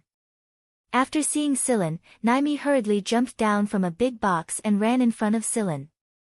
The excited expression on his face made him look very silly and stupid. However, Naimi didn't mind his silly and stupid smile at all. He ran over and patted Silen excitedly. "Brother! Let's team up." "Silen! What's going on?" Coincidentally, Gulaika came over and told Silen the reason. After watching the race for a couple of days and quarreling with some noble children, Naimi contacted his father and tried to persuade him. In the end, he cried, threw a tantrum, and acted like a hoodlum until his father finally relented. However, he had one condition: Naimi could only be a navigator and not a racer. In the past races statistics, the accident rate of a racer was twice as high as a navigator's. At first, Naimi refused, but this was his father's bottom line. Otherwise, he wouldn't even think about it. In the end, Naimi gave in. But when he remembered that Silen was also participating in the race, and that he hadn't found a suitable navigator yet, Naimi eagerly came over and asked for Fleeka's permission first. With Fleeka's persuasion, Silen would agree to it as well. "Silen, Naimi's grades in the affiliated schools are crap, he looks unreliable, he's always frivolous, and he looks a little stupid when he smiles, but he's still someone who has been exposed to racing since he was young. He knows a lot about racing, and his analytical skills aren't bad either," Fleeka said. At first, Naimi's eyebrows nearly shot up when he heard Fleeka's evaluation of him. "Uncle Fatty, you're my biological uncle. How can you belittle your own nephew like this?" But Naimi finally understood when he heard the latter half of the conversation. "Yes, this is called strategy. Suppress your desires first. As expected, it's Uncle Fatty." Naimi nodded in satisfaction. Then, he stared at Silen with a hopeful look in his eyes that said, "You're committing a sin if you don't agree."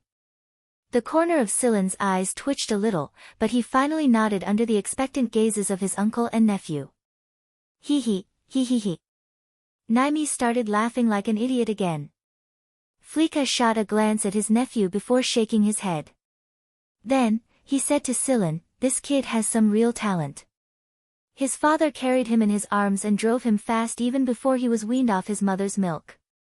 It's just that his family never allowed him to participate in this dangerous race. In fact, Silen only wanted to give Fleeka face when he agreed to let Naimi become his companion navigator.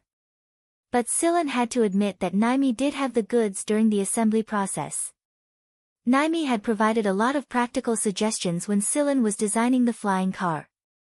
In a flying car race, a powerful engine, good energy blocks, and expensive components weren't the only things that could win a race. It also had to adapt to the weather and emergency situations of each circuit. At the same time, it was also a test of the driver and navigator's ability to adapt to danger and obstacles, the driver's driving skills, the navigator's analysis, and their cooperation. After a few days of getting along with Naimi, Silen had learned a lot more about him. The members of the Sizer family were talented when it came to flying cars. Of course, there was no telling how much they would be able to use this talent to their fullest potential. The first race is Rainbow Heaven, also known as the Rainbow of Beginnings. There are 7 racing tracks with 7 different colors. However, the 7 tracks are intersecting with each other, and we don't know what kind of obstacles or how many bends there are at the end of each track. It's all random. If you're lucky, you'll get out of Rainbow Heaven early, and if you're unlucky, you'll have to waste a lot more time. It's purely a matter of luck. The other end of the track will change after you enter it, so even the designer wouldn't have guessed which track would save you more time. After the rainbow track, the first ranking for the flying cars would be revealed. This was purely a contest of luck. In order to avoid hesitation at the start and reduce the self-blame after choosing a complex track, many teams would discuss which track to choose before the start of the race. That way, there wouldn't be any subsequent arguments. "What color are we going to choose, Silen?" Silen thinks for a moment. This was a matter of luck. Everyone who could participate in this race had real skills, so the temporary ranking of the first race could only be decided based on luck. "So what color should we choose?" Let's choose the first color we saw when we opened our eyes. Are you going to open your eyes or should I? I don't remember anything for a while after I wake up. I'll open my eyes. All right. Naimi unfolded the preliminary design again and continued, we need to configure the tires well too. If we don't grip the ground tightly during the ice and snow race, we'll be blown away. Therefore, it's best to drive on land during that race.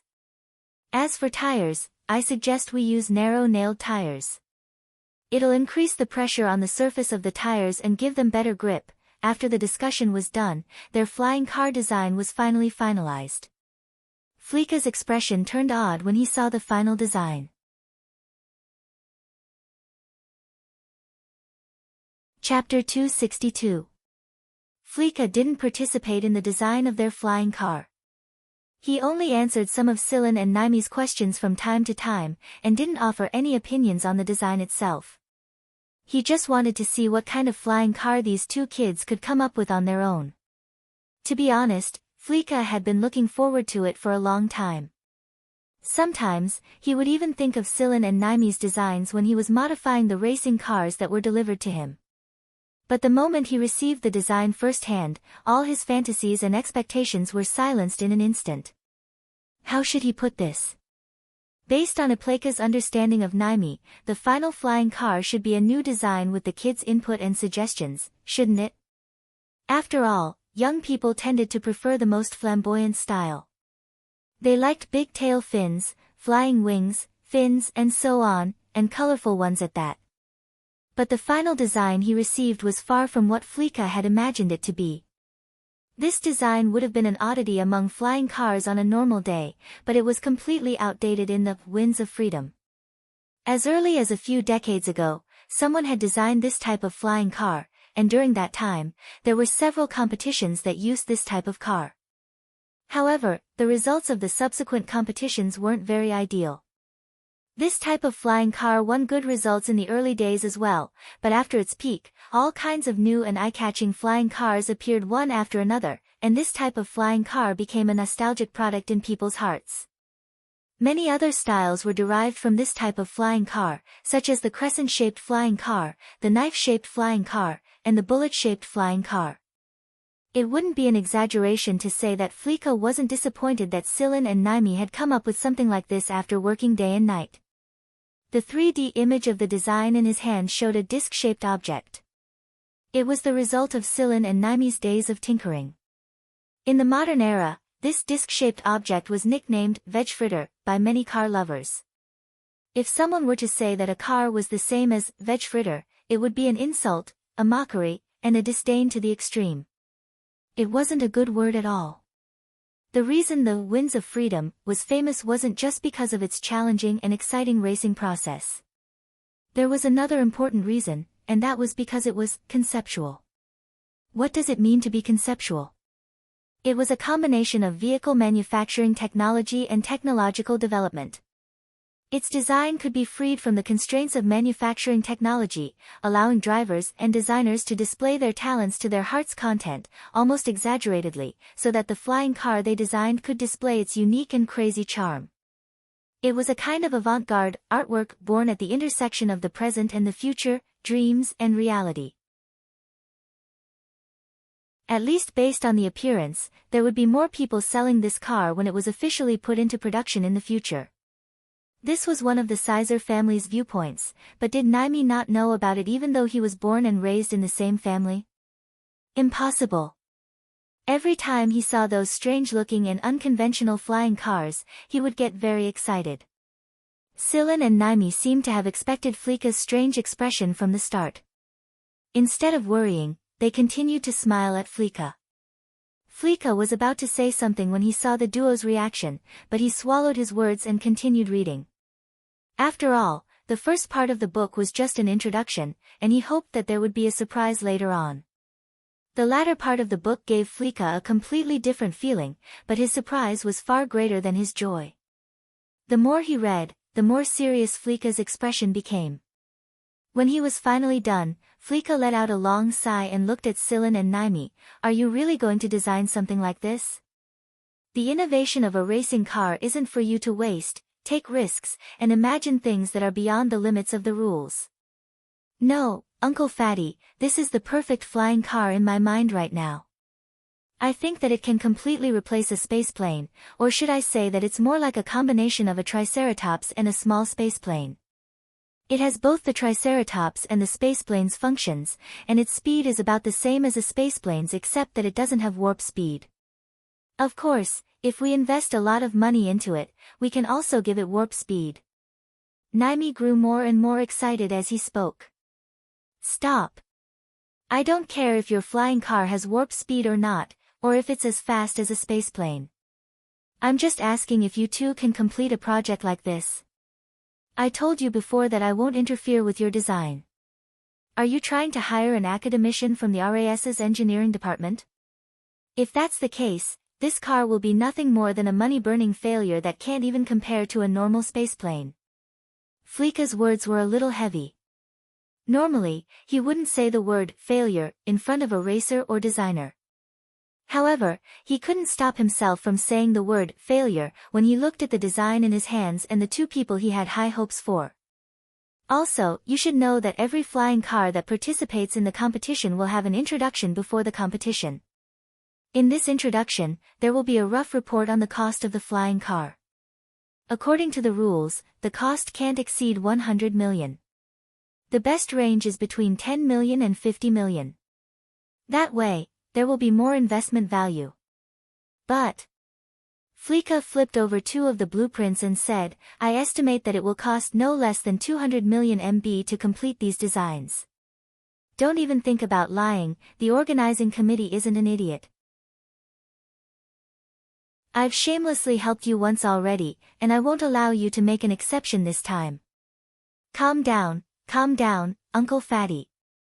Mind your emotions and take deep breaths. Calm down my ass. Fleeka really regretted allowing these two kids to participate in the race this time. Wasn't this just asking for trouble? After taking a deep breath, Fleeka put a hand to his forehead. He didn't know whether he should say that these two kids were arrogant or ignorant. He raised a hand to suppress his irritation and continued, all right, let's not talk about the construction cost for now. You don't care about money anyway, so let's talk about this technical problem first. Even the designers and builders of the Sizer family aren't completely confident that they can complete this design in a short time, let alone me. Maybe you should ask the legendary Black Viper or an expert from the RAS to guide you. Even if they're willing to guide you, it's not like you can complete it in 10 days, is it? There are only 15 days left until the race, and you need to familiarize yourself with the car, the environment, and the terrain in the last 5 days. You don't have the time to build more. Naimi scratched his head. Silen said that we should be able to complete it in 10 days. Silen. Fleeka looked at Silen. Silen nodded. If we have all the materials, 10 days should be enough. Fleeka's eyes twitched again and again. He took another deep breath. He didn't know what to say about Silen. Silen's assembly skills were undeniable, and it was the most efficient assembly technique Fleeka had ever seen in his life. After thinking for a moment, Fleeka said, I will get the materials for you as soon as possible. Make a list of the materials you need, and all of them must be delivered to you through my hands. I will estimate the price of these materials according to the lowest price in the Empire, and I will ask you to forfeit the race if the total price exceeds the stipulated price. This was Fleeka's final concession. Both Silen and Naimi were aware of it, and they had no objections at all. I will provide you with the assembly space. During this time, you are not allowed to leave the place until the assembly is complete. Let me know if you have any additional requests. I don't have the time to keep an eye on you all the time, so be on your own. This is what I ask of you. Ah. Confinement? Can't we even have visitors from the outside? Naimi complained. No. Fleeka's attitude was very firm. The people he set up outside wouldn't bring these two kids anything illegal. Fine, we won't have time to wander around once the assembly is complete anyway. Naimi said. What about Silen? Fleeka looked at Silen. If Silen had any objections, he would never allow Silen to participate in the race. I'm fine with it. Silen didn't have any objections. Alright, I'll take you to the assembly space. The assembly space was Fleeka's personal.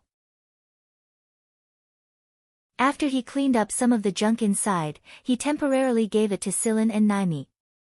The factory's lounge and workshop were separated, and there were some sports equipment and first aid equipment. All in all, it was a standard Fleeka factory. Fleeka accepted Silen's list of materials and said, "From now on, you two will stay here until you've assembled the entire car. You're not allowed to leave until you're done." "Alright, we will definitely abide by your rules."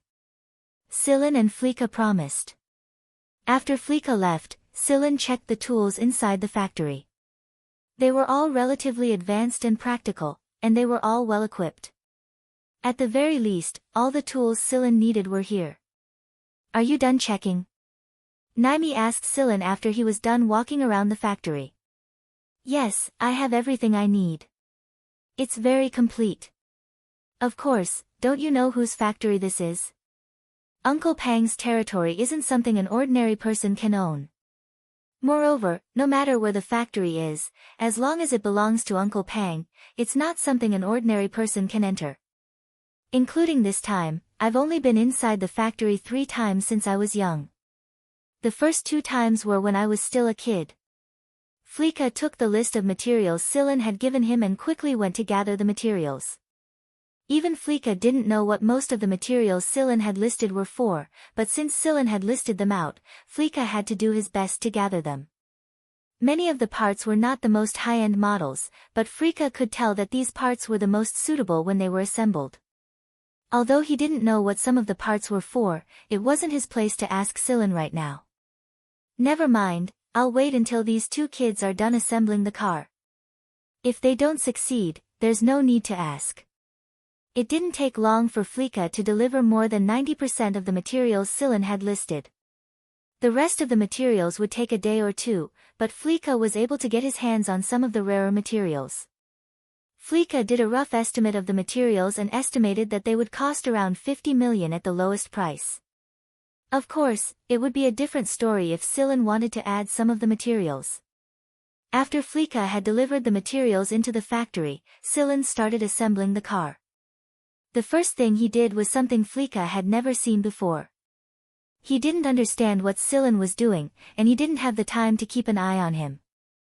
Naimi wasn't very good at assembling, and Silen didn't need his help during the assembly. That was why Naimi moved a chair over and watched Silen assemble the car even though he didn't understand a thing. He was responsible for running errands and handing over the tools Silen asked for.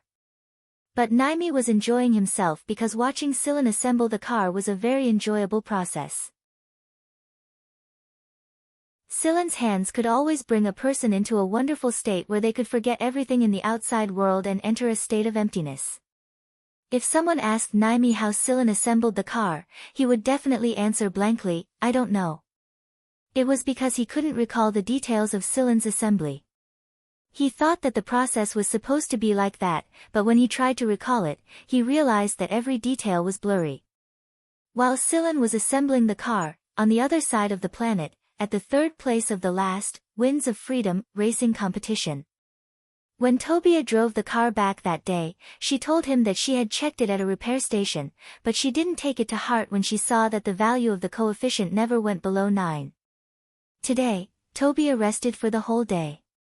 She was very tired both physically and mentally after a few days of test flying. Tobia's flying car was also undergoing routine maintenance.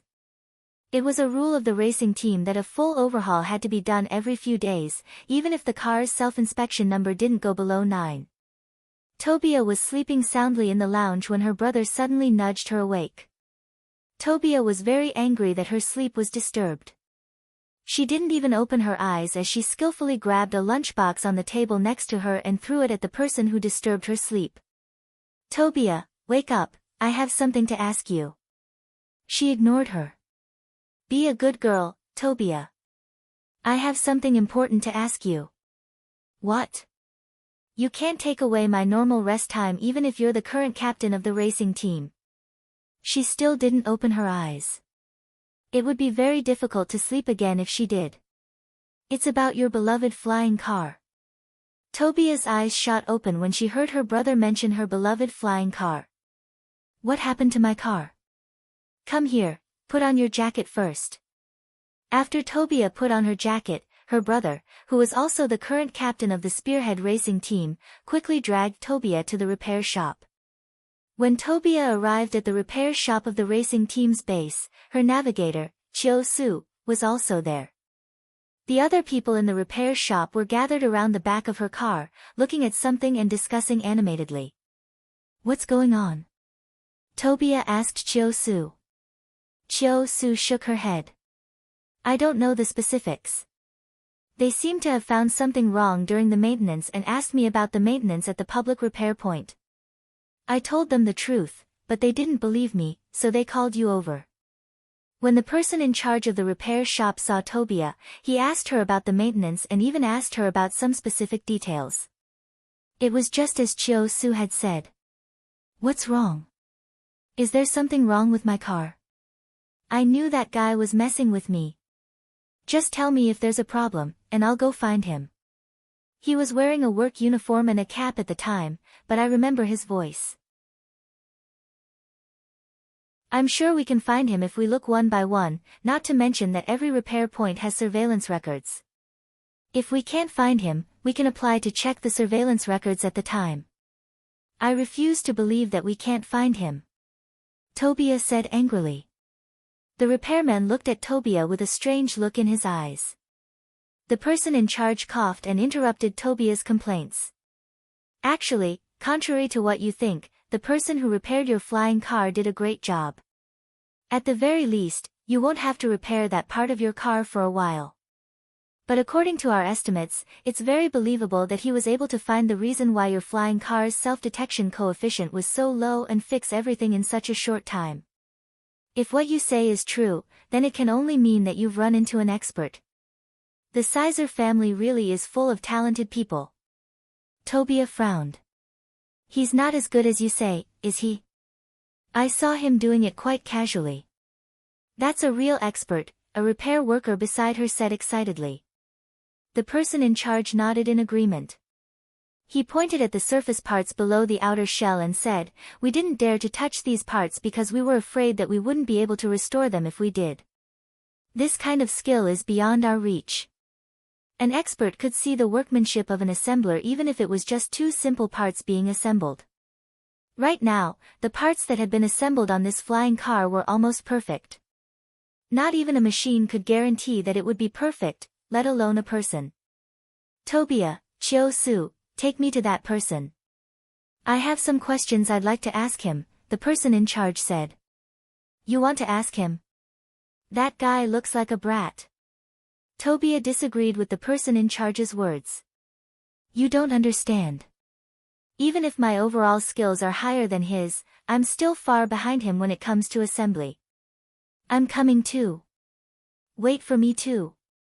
My car has a small problem too. Let's let that person try it out. Besides the person in charge, the other drivers and repair workers were also very curious about the mysterious person. They really wanted to witness the person's repair process with their own eyes. However, when the group arrived, they discovered that the person in charge was already gone. Fleeka's subordinates wouldn't leak any information about Sillin either, so the group could only return empty-handed. On the 9th day after Sillin and Naimi entered the factory, a disc-shaped thing that looked similar to the one on the blueprints was floating inside the factory. Naimi waved at it. Hey, Veg Fritter, welcome to this world. Thank you. A smiley face appeared on the disc-shaped outer shell.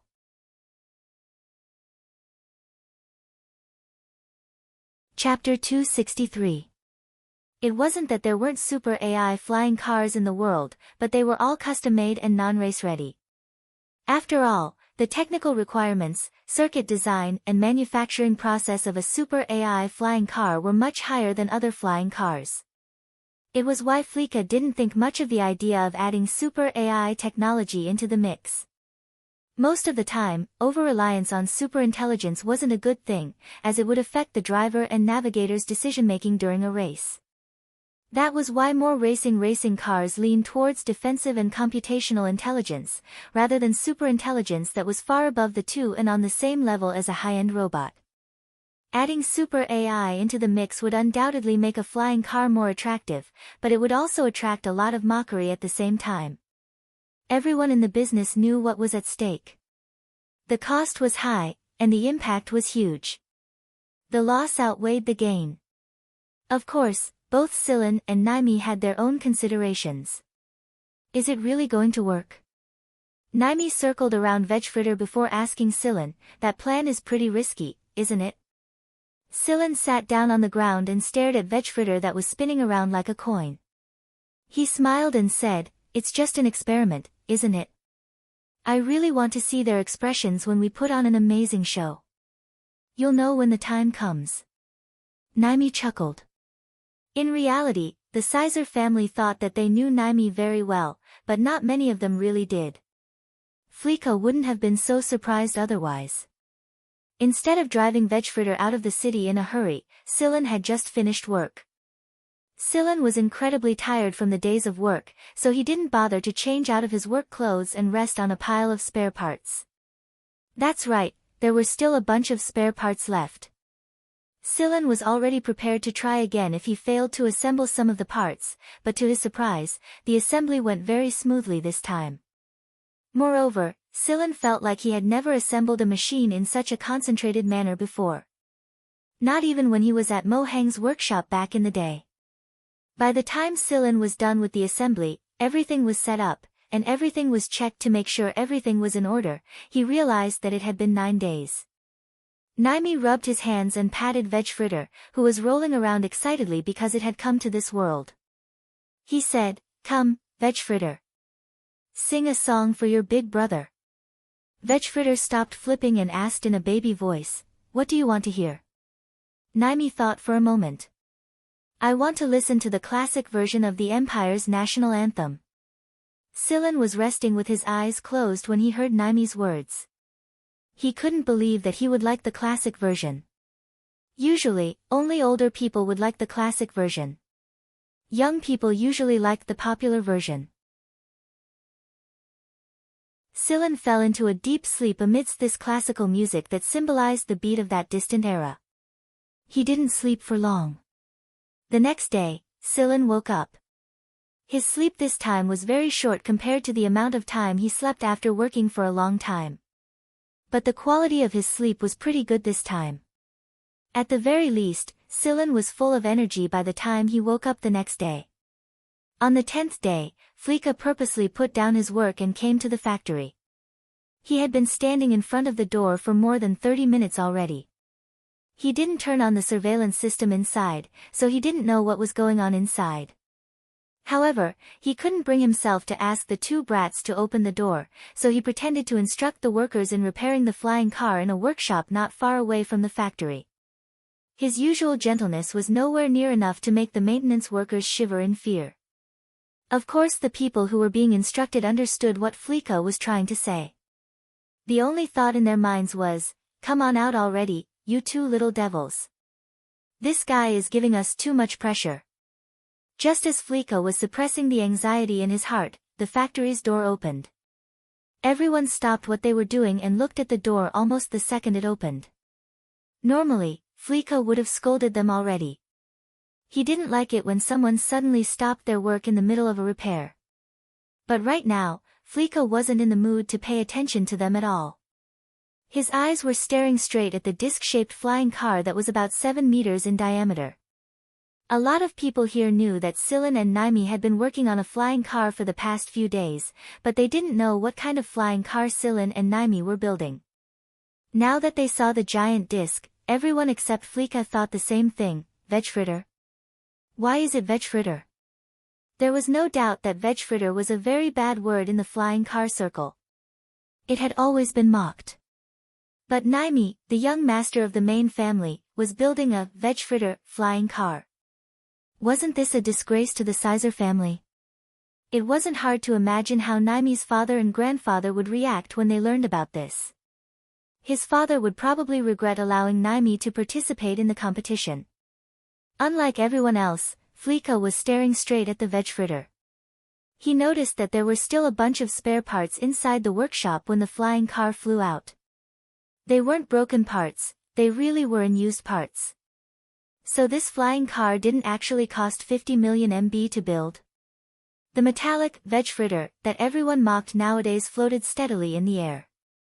Naimi's smug voice rang from the external speakers. Veg fritter, say hello to everyone. Everyone's gazes were focused on veg fritter the moment Naimi finished speaking. A simple smiley face appeared on the bare chassis of the flying car. The sky blue flowing lines made people feel as if the smile was looking down from the sky. It was as warm as sunlight. Hello everyone. My name is Veg Fritter. I was born yesterday. Nice to meet you all. The people below sucked in a breath at the same time. They were all industry insiders, and they had been in this business for many years. The shortest among them was at least 5 if not 10 years. Naturally they knew what this voice represented. It was a super AI system. It wasn't a primary and secondary operating system like other flying cars. It was a super AI system. They could tell whether or not this machine was a super AI system and how well it was equipped with a super AI system just by listening to its voice. But this flying car that everyone called an obsolete historical relic, was actually equipped with a super AI system. Even if this super AI system wasn't too advanced, it wasn't low by any means. This was a racing car, so why would they install a super AI system on a racing car? Was it not worth it? Fleeka couldn't even describe his shock right now. He found it hard to believe. How on earth did Silen do this? Both the ring design and the super AI equipment were completed?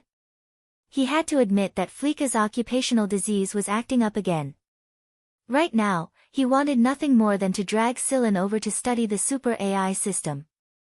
Right now, he felt like his heart was being scratched by a furry claw, but there was nothing he could do about it. It was because Naimi had flown away after saying, "Let's try out the flying car." Silen and Naimi didn't drive the flying car. They had already discussed the test route, and Veg Fritter would follow it until it reached its destination. Both Silen and Naimi wanted to see how Veg Fritter would react to the obstacles in its not-so-advanced configuration. The flying car first flew to the rainforest area. Birds occasionally flew into the air from the dense forest below, and the officially marked track was only a dozen or so meters away from the top of the forest. There were a lot of moving plants in this rainforest, and the thick vines would whip their prey down from the sky. Then, they would wrap the prey in the vines and stab them with their sharp thorns to absorb nutrients. Apart from the vines, the flying car would occasionally run into some big birds. These birds would ignore you when they were in a good mood, but when they were in a bad mood, they would attack anything that flew past them even if they had a full stomach. This was what people usually said when they saw you as an eyesore. Trees that could move, large birds, animals that could run on rocks, other predators that could fly, and so on. These were all obstacles for the flying cars passing through here.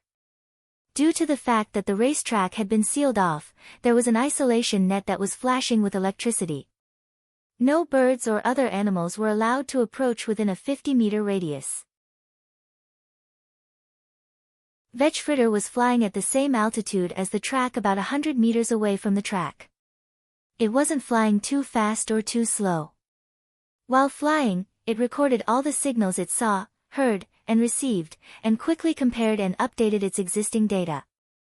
That isolation net is emitting a certain frequency that's supposed to keep the animals away, but the strange thing is that the plants aren't afraid of it at all. In fact, some of the plants are even moving towards the isolation net. Veg Fritter exclaimed in surprise. Not bad, at least it knew how to analyze this. Silen was very satisfied. A long time ago, someone thought he was smart enough to simulate the barrier's frequency and release it. Although he managed to chase away the birds and other animals, he was attacked by even more plants. In the end, he was swept away by the vines and survived only after the guards arrived. Naimi explained with a smile. Vetschfritter, continue to collect external signals, especially audio and non-audio signals from the top of the local food chain, Sillin ordered. Got it. Both Sillin and Naimi noted down everything they needed to pay attention to as Vetschfritter dodged the birds and tree branches. They would make the necessary preparations once they got back to the race so that they wouldn't screw up during the official race. The deeper they went into the rainforest, the more attacks the flying car received. Just as it was about to get hit by a tree branch or two, the flying car's appearance suddenly started changing. It was still in the same round shape, but now it looked like a disc covered in branches and leaves. It wasn't just its appearance, even the scent of the vines had been mimicked. This way, the attacks from the vines had decreased, and the attacks from other plants had decreased a lot as well. Now that the flying car was mainly dealing with the animals, the burden on it was greatly reduced. Not bad, not bad. You're pretty smart. Sillin praised. Vetschfritter let out a pleased chuckle, but a big bird suddenly scratched it and left another claw mark on its shell. Don't get too full of yourself. See, karma's coming for you. Sillin said while patting the car seat. Oh. Vetschfritter let out a bitter sound and bowed its head like a child who had done something wrong. Naimi laughed loudly before patting the car wall. Then go fight back and show your big brother what you've got. If you're being bullied, you're going to bully them back. Sillin shot Naimi a glance but didn't say anything. As if encouraged, Vetschfritter started analyzing its surroundings. Both Sillin and Naimi knew exactly what it was doing through the display on the control panel. Is it going to? Naimi hadn't even finished his sentence when Vetschfritter unleashed a series of blades of light and cut down the vines below it. The severed vines flew into the air, and Vetschfritter shot out mechanical arms from the edge of the disc and grabbed them tightly. Then, it whipped them at the birds. Sillin. What a violent scene it was. Along the way, bird feathers filled the sky, and the incessant bird cries spread far and wide in the rainforest. One had to admit that it was a pretty effective tactic. The birds and animals weren't stupid, so most of them stayed away from it. A long silence later, Sillin said, "There's no chance to whip the birds while we're speeding up." Vetschfritter paused in the middle of whipping a bird. Thankfully, there weren't many birds that would try to cause trouble right now, and they were about to leave the rainforest. They weren't attacked during this short pause. You made another mistake, Sillin said. It was obvious that Vetschfritter knew that it shouldn't have paused just now. All right, the race isn't official yet, is it? You're doing pretty well in a situation like this. Naimi said. It is, but I'll be taking over the driving rights during the race. You should record everything you learn during the race. There are a lot of important things that can only be learned during a race. Sillin said the latter half of the sentence to Vetschfritter. They weren't planning to use their super AI throughout the race to begin with. It was just for a certain segment. All right. Vetschfritter looked very expectant. After the flying car flew past the rainforest area, it flew past the muddy swamp area, the snowy glacier area, the vast desert area, and the winding mountain road area at the same speed. 3 flying cars were parked on top of a cliff in the middle of the mountain roads. The few of them were leaning against the flying car, laughing and chatting about the competition while holding a glass of wine in their hands. Suddenly, one of them spat out the wine in his mouth. Fuck. Vetschfritter. Am I seeing things? Look at you, you can't even do something like this, fuck. It really is Vetschfritter. I can't believe there's someone driving Vetschfritter around these days. The man looked like he was having a hard time accepting the fact. Where did this come from? A museum? An exhibition hall? Vetschfritter flew past the mountain in a whoosh. They didn't fly over the first part of the road, but they did so because they detected people nearby. Sitting inside the car, Naimi propped his chin on his hand as he stared at the people standing on the cliff on the monitor. He tapped the back of the seat lightly with his finger. Is Vetschfritter shameful? Naimi really wanted to smack a brick in their faces when he saw the look on their faces. Flying cars weren't shameful. They shouldn't be shameful, and they shouldn't be burdened with this heavy word. They carried people through an era, and even if they were criticized for their flaws and imperfections later on, that didn't mean they couldn't be denied. They weren't failures. They were the brightest stars of their era, and the Crescent Moon, Sharp Blade, and other so-called improved flying cars wouldn't exist without them. When Naimi was very young and saw the round and lonely flying car parked in the largest and most complete flying car museum in the entire empire, Naimi suddenly felt as if he could feel the car's mournful wail. The other booths were surrounded by people, and the spectators were fighting with each other to comment and flatter the Vegfritter. Naimi suddenly felt that the Vegfritter, the professionals, and the so-called flying car enthusiasts had belittled as Vegfritter was waiting to be redeemed by the professionals and the so-called flying car enthusiasts in front of him. Compassion, understanding, and dignity were all basic human qualities, but these qualities weren't reflected in flying cars at all. Many people couldn't understand the Sizer family's feelings towards flying cars, and only thought that it was a way to make money for the Sizer family. But not everyone thought the same. At least Naimi didn't like flying cars for profit. The sudden surge of emotion he felt when he was young was too strong, and it had accompanied him for many years. That was why Naimi had suggested the name Vegfritter when it was time to name the new flying car. Silen smiled. Silen thought that Vegfritter was a really good name. A successful and glorious person didn't need to give his name a deep meaning, because as long as he succeeded, his name would naturally be covered with a shiny coat. Similarly, a successful flying car didn't need a name that was flashy and meaningful, as if it was afraid that people wouldn't know that it was going to be a glorious name. A successful flying car would naturally have a meaningful name. Naimi told Silen that he wanted to send this abandoned circle back to the top, and accompany it to the top. He wanted to make people realize their mistakes, and remove that heavy word from its name. We'll win, Vegfritter. Of course, I think we'll win too. Vegfritter said affirmatively. Stop dreaming. Let's take care of the problem at hand first. Silen cut off the conversation between man and car. What problem? Naimi asked in puzzlement. Did you bring food?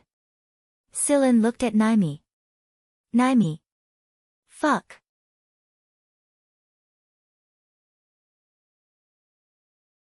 Chapter 264. They were so excited that all they wanted to do was take Vegfritter out for a spin. They completely forgot about the time it would take to do so, and how they were going to fill their stomachs during that time. However, the good thing was that some small herbivores and some wild fruits could be found in the mountainous areas. Other than the quadrennial competition, there were not many people walking around the planet. Therefore, many resources were preserved in their original state, and the species were quite rich. Silen and Naimi found a valley and stopped the car to look for food. There was a simple multi-stage heating device on the car that could cook the food. They didn't bring any condiments, so they could only find some spices and condiments from the plants around them that would stimulate the taste buds and make the food easier to swallow. There were rules against starting fires in places with abundant plants. Not only that, it didn't matter if you were using a heating device, a microwave device, a laser device, or any other kind of heating device to create a large area of fire. If you were caught doing so, you would be punished or even disqualified from the tournament. Silen and Naimi didn't plan to make it too complicated. All they needed to do was eat some food and replenish their energy. Someone's coming. 3 flying cars, 7 people. Vegfritter suddenly said. A projection appeared on its screen and showed them the distance between the 3 flying cars. They must have noticed us too. They're obviously flying towards us. Naimi said while stuffing meat into his mouth. Silen hadn't asked Vegfritter to turn invisible, so it wasn't surprising that they were discovered. The 3 flying cars didn't have the logo of a racing team that Silen knew of. They looked more like private flying cars, and their appearance was ostentatious with some wavy peaks. They looked mighty, but they weren't suitable for racing. They were custom-made flying cars, and Silen could tell that they were built not long ago. They were probably the new cars of some noble scion. As the 3 flying cars got closer and closer, an arrogant voice rang out from the speaker on the black flying car in the lead. "Ha, am I seeing things? The young master of the Sizer family is driving an antique veg fritter." Naimi felt nauseous the moment he heard the voice, and spat out the meat in his mouth. Very considerately, veg fritter passed a fingernail-sized speaker to Naimi to amplify its voice. "Tui. Do you think driving a flashy car like this will improve your taste? A layman who doesn't even know where the energy coupling device is, even if he's driving the best flying car in the entire empire, he's still just a layman. A guy who runs like a tortoise doesn't have the right to criticize me." The 3 flying cars stopped about 20 centimeters from the ground, and the people inside jumped down. They were very typical aristocratic children, afraid that others wouldn't know that they were aristocrats. Their expressions were habitually arrogant and disdainful. "Briles, did you twist your neck? Why are you raising your chin so high?" Naimi snapped at the leader of the group. Brielle still looked down his nose at Naimi, and it made Sillin think that he was pride of the League of Stars. Brielle swept a glance at Sillin, and after confirming that he didn't recognize him, he stopped paying attention to him. Brielle's had an impression of every upper-class descendant of his generation in the Empire, but Sillin wasn't on his list. Therefore, Brielle's treated Sillin as one of the flatterers behind him. His gaze moved back to veg fritter, and Brielle snorted. "You've got good taste, aren't you? I can't believe you took out such an antique and paraded it through the streets. I'd be ashamed if I were a member of the Sizer family. The Sizer family would be ashamed if they had someone like you." Naimi sat down next to veg fritter and stared back at Brielle's with the same disdain. "You? Isn't the Sizer family good at flying cars? Why didn't I see you participating in the Winds of Freedom? What's so great about competing in a small race? Who said I didn't participate in the Winds of Freedom? Which eye of yours saw that? You participated? This time?" Brielle's was surprised, but he was just saying it to lower Naimi's morale. It was rare for someone of their status to participate in a large-scale, dangerous race like this without fear. The Sizer family was actually willing to let Naimi participate. Weren't they afraid that he wouldn't be able to return? "Put away your pettiness, is there anyone in the world who's afraid of death like you? TSK. What's with your eyes? You're a coward yourself, but don't think of everyone else as cowards."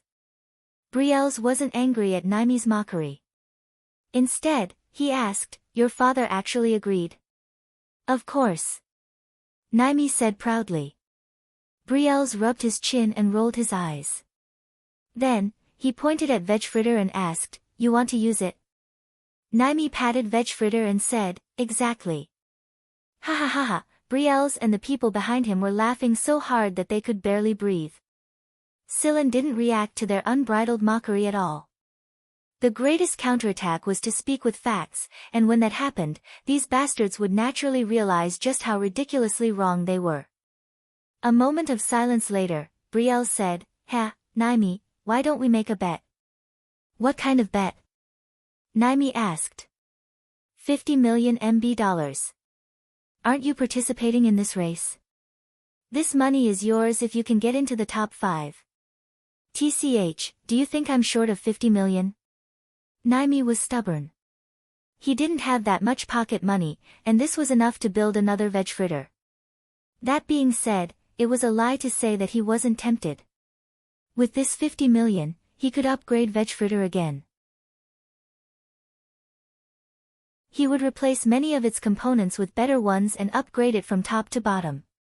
Are you going to bet or not? Bet. You think I'm afraid of you? He didn't need to prove anything.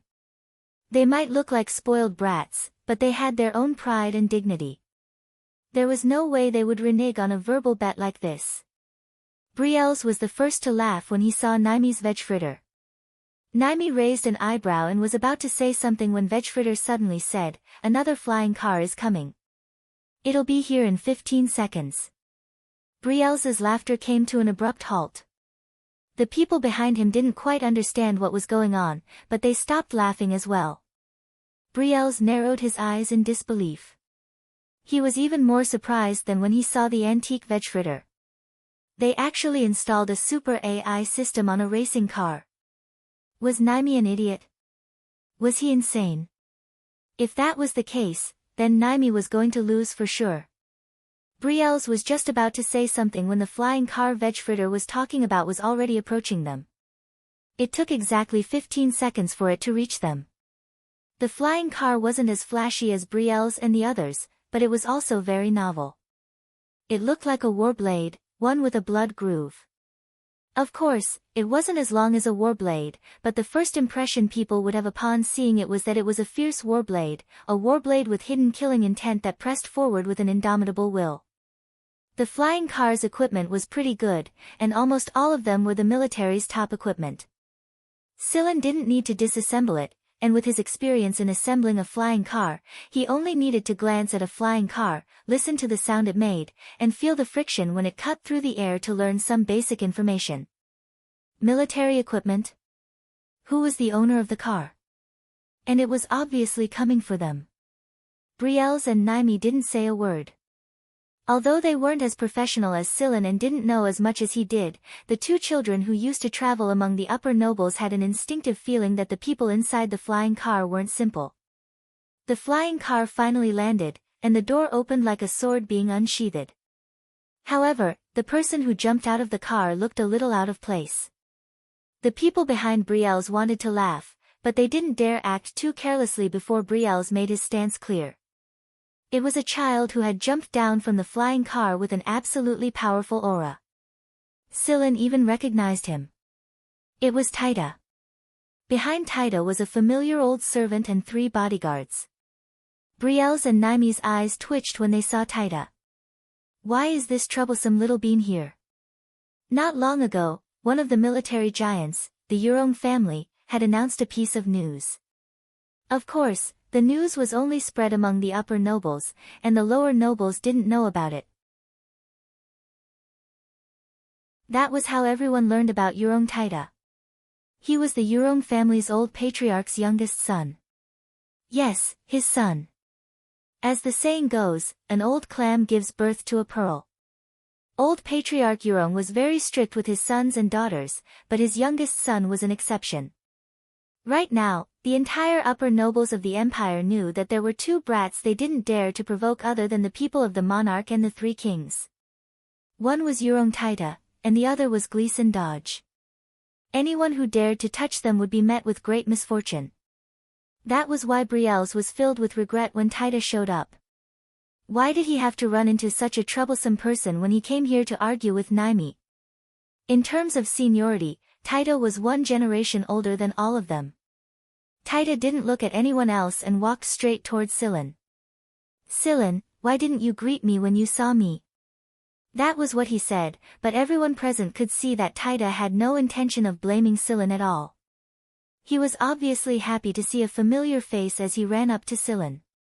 Long time no see. Don't you have classes or missions? Sillin asked. I just finished a mission my mentor gave me, and he was so happy that he gave me a long vacation so that I can come watch the flying car race. I've been looking forward to it for a long time.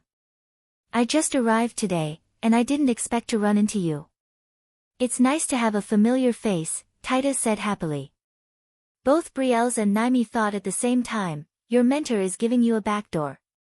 There's no way those old foxes who don't look like role models can't tell that you can't control your emotions. Who dares to make you unhappy? Hey, what were you guys talking about just now? Taita asked curiously. Sillin looked at Brielle's and Naimi. Brielle's opened his mouth, but didn't say anything. The person behind him thought that Brielle's was too lazy to speak, and was about to answer for Brielle's when Brielle's noticed and elbowed him in the stomach. His face contorted in pain and he swallowed the words he was about to say. When the others saw this, how could they not understand what Brielle's meant? They all obediently shut their mouths. Taita then looked at Naimi. Naimi smiled stiffly. He really didn't know how to deal with this troublesome person. We just made a bet, Naimi said. What bet? After listening to Naimi's explanation, Taita looked at Silen. You're in the same team as him? Silen nodded, yes. Ha, alright then, I'll participate as well. I bet that you'll win. Brielle's smile was a little stiff. Fuck, what the hell is a child messing around with an adult's business? If Naimi and Naimi really lose, you'll definitely pull a long face and we'll be the unlucky ones. Although it's just a scolding from my parents, it's still an undeserved calamity. Brielle's didn't want to stay here even a second longer, so he made up an excuse and ran as fast as he could with his lackeys.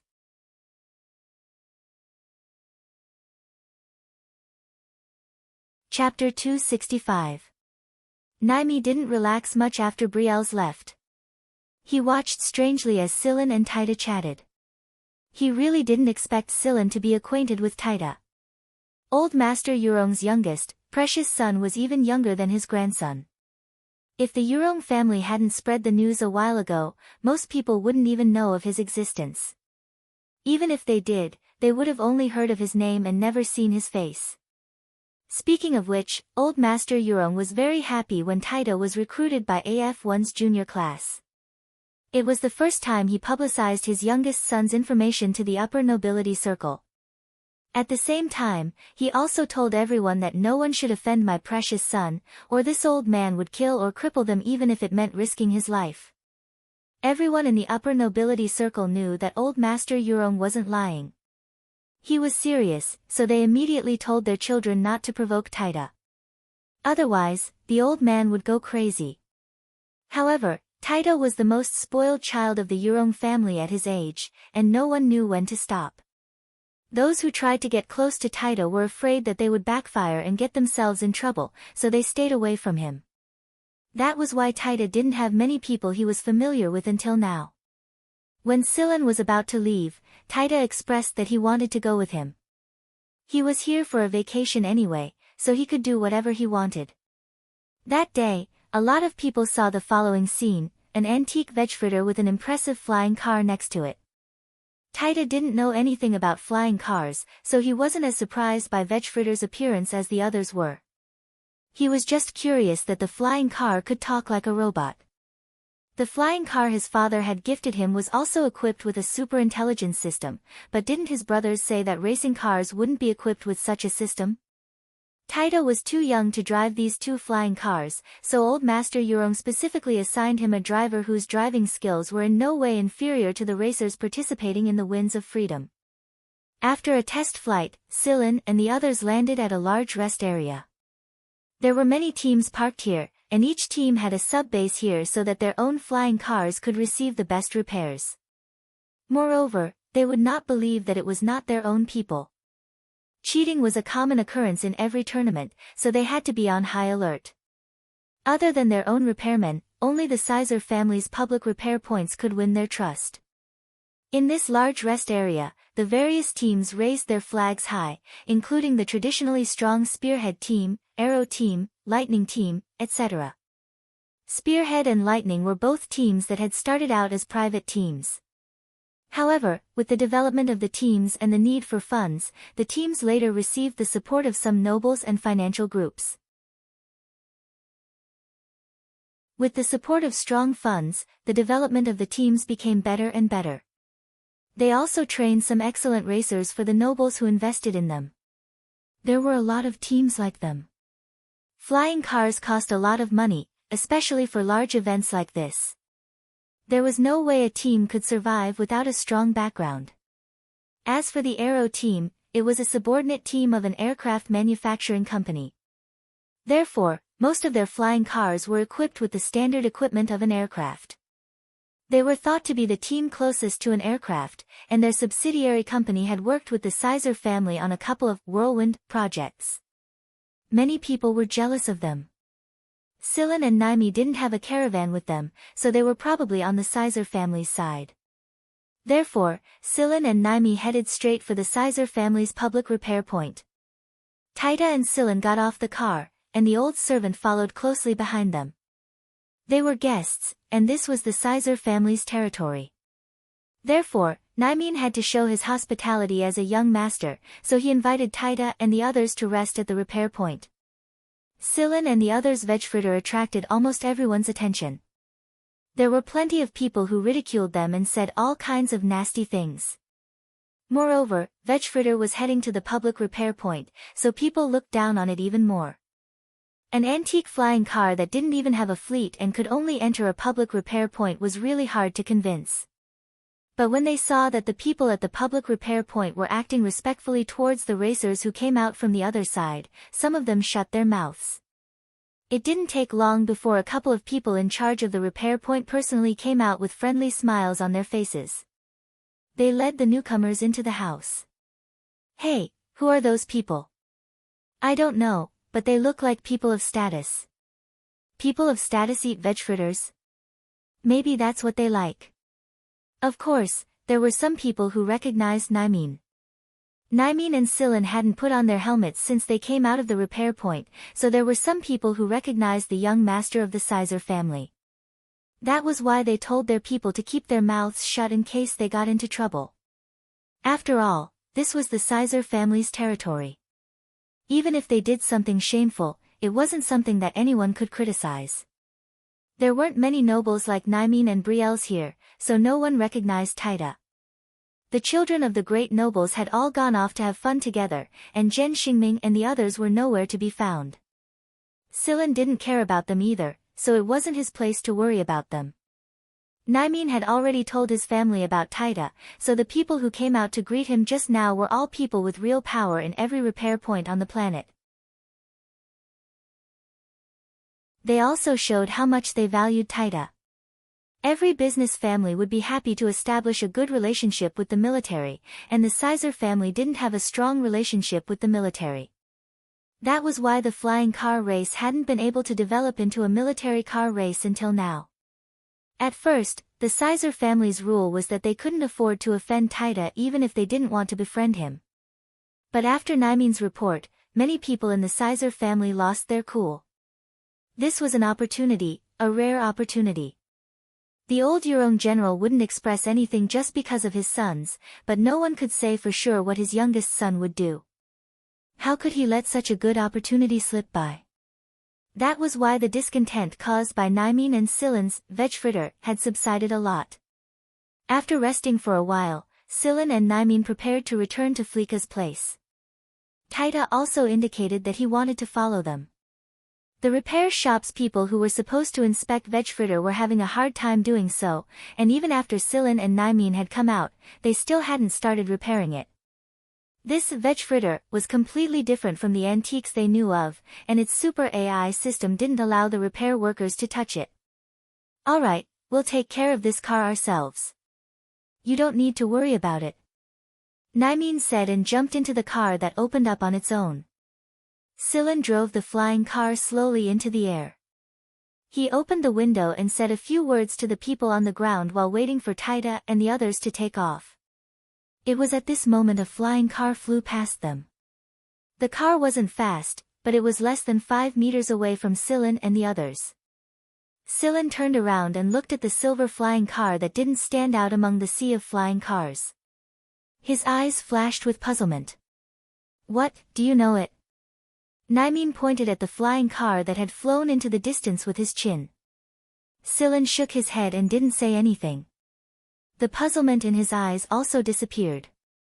However, he was muttering to himself, "Could it be her? Why is she here? What happened?" Even if he couldn't see the person inside the silver flying car, Sillin could guess who it was from the faint voice he heard when the car brushed past him. The flying car wasn't soundproof, and Sillin felt like he was being watched by 3 pairs of eyes the moment it brushed past him. There were 3 people inside the flying car, and one of them was Sula, the woman who served the Zhen family and whom Sillin had seen before. Sula wasn't with Zhen Xingyao this time, but the other 2 people were probably from the Zhen family as well.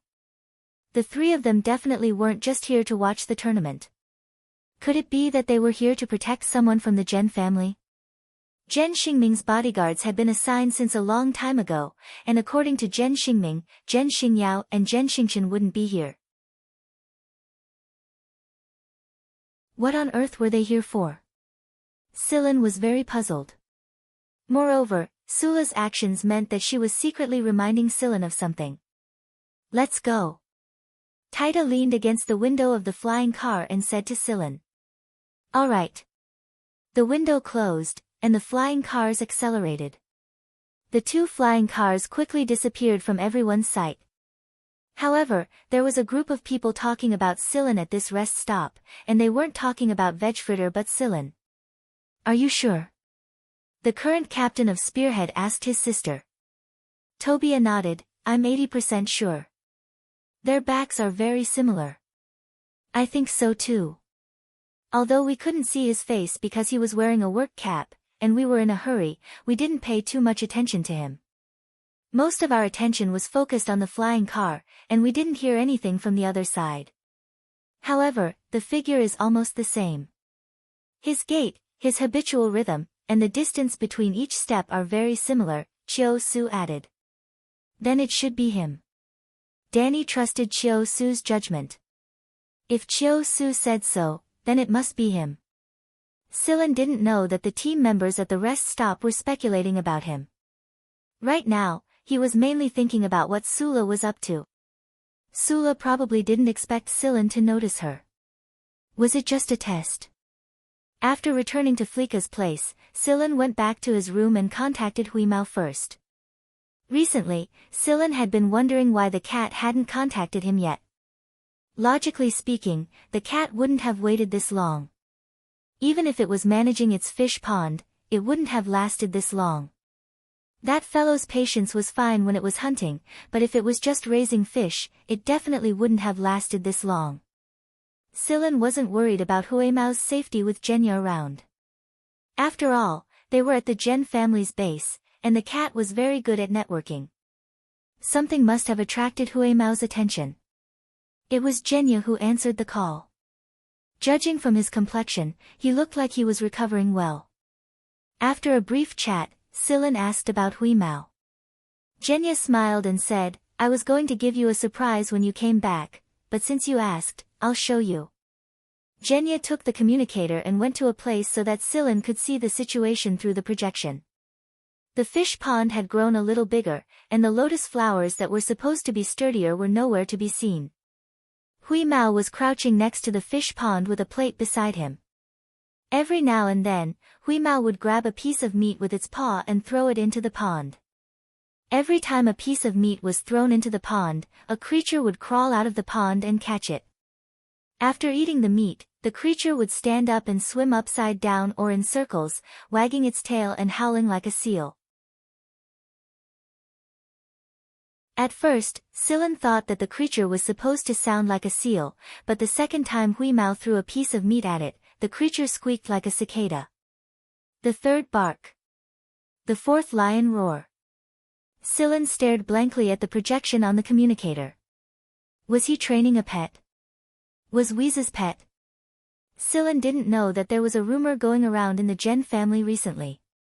In the beginning, when someone visited Genya, they saw a dark blue reptile with its paws tucked against the ground next to the newly built fish pond.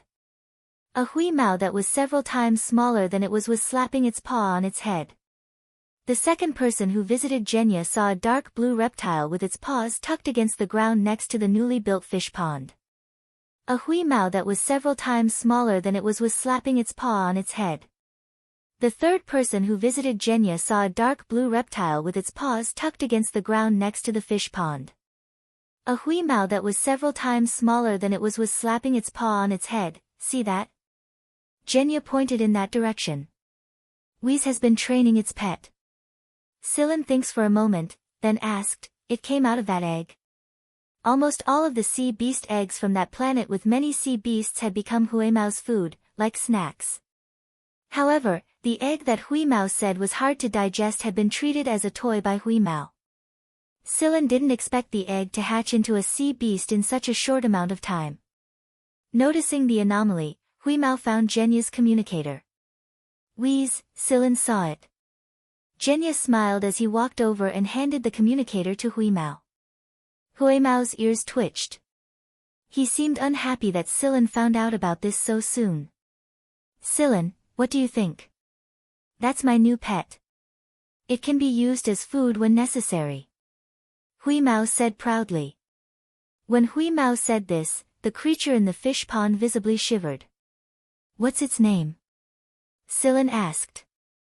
At first I wanted to call it Eggy because it came out of an egg.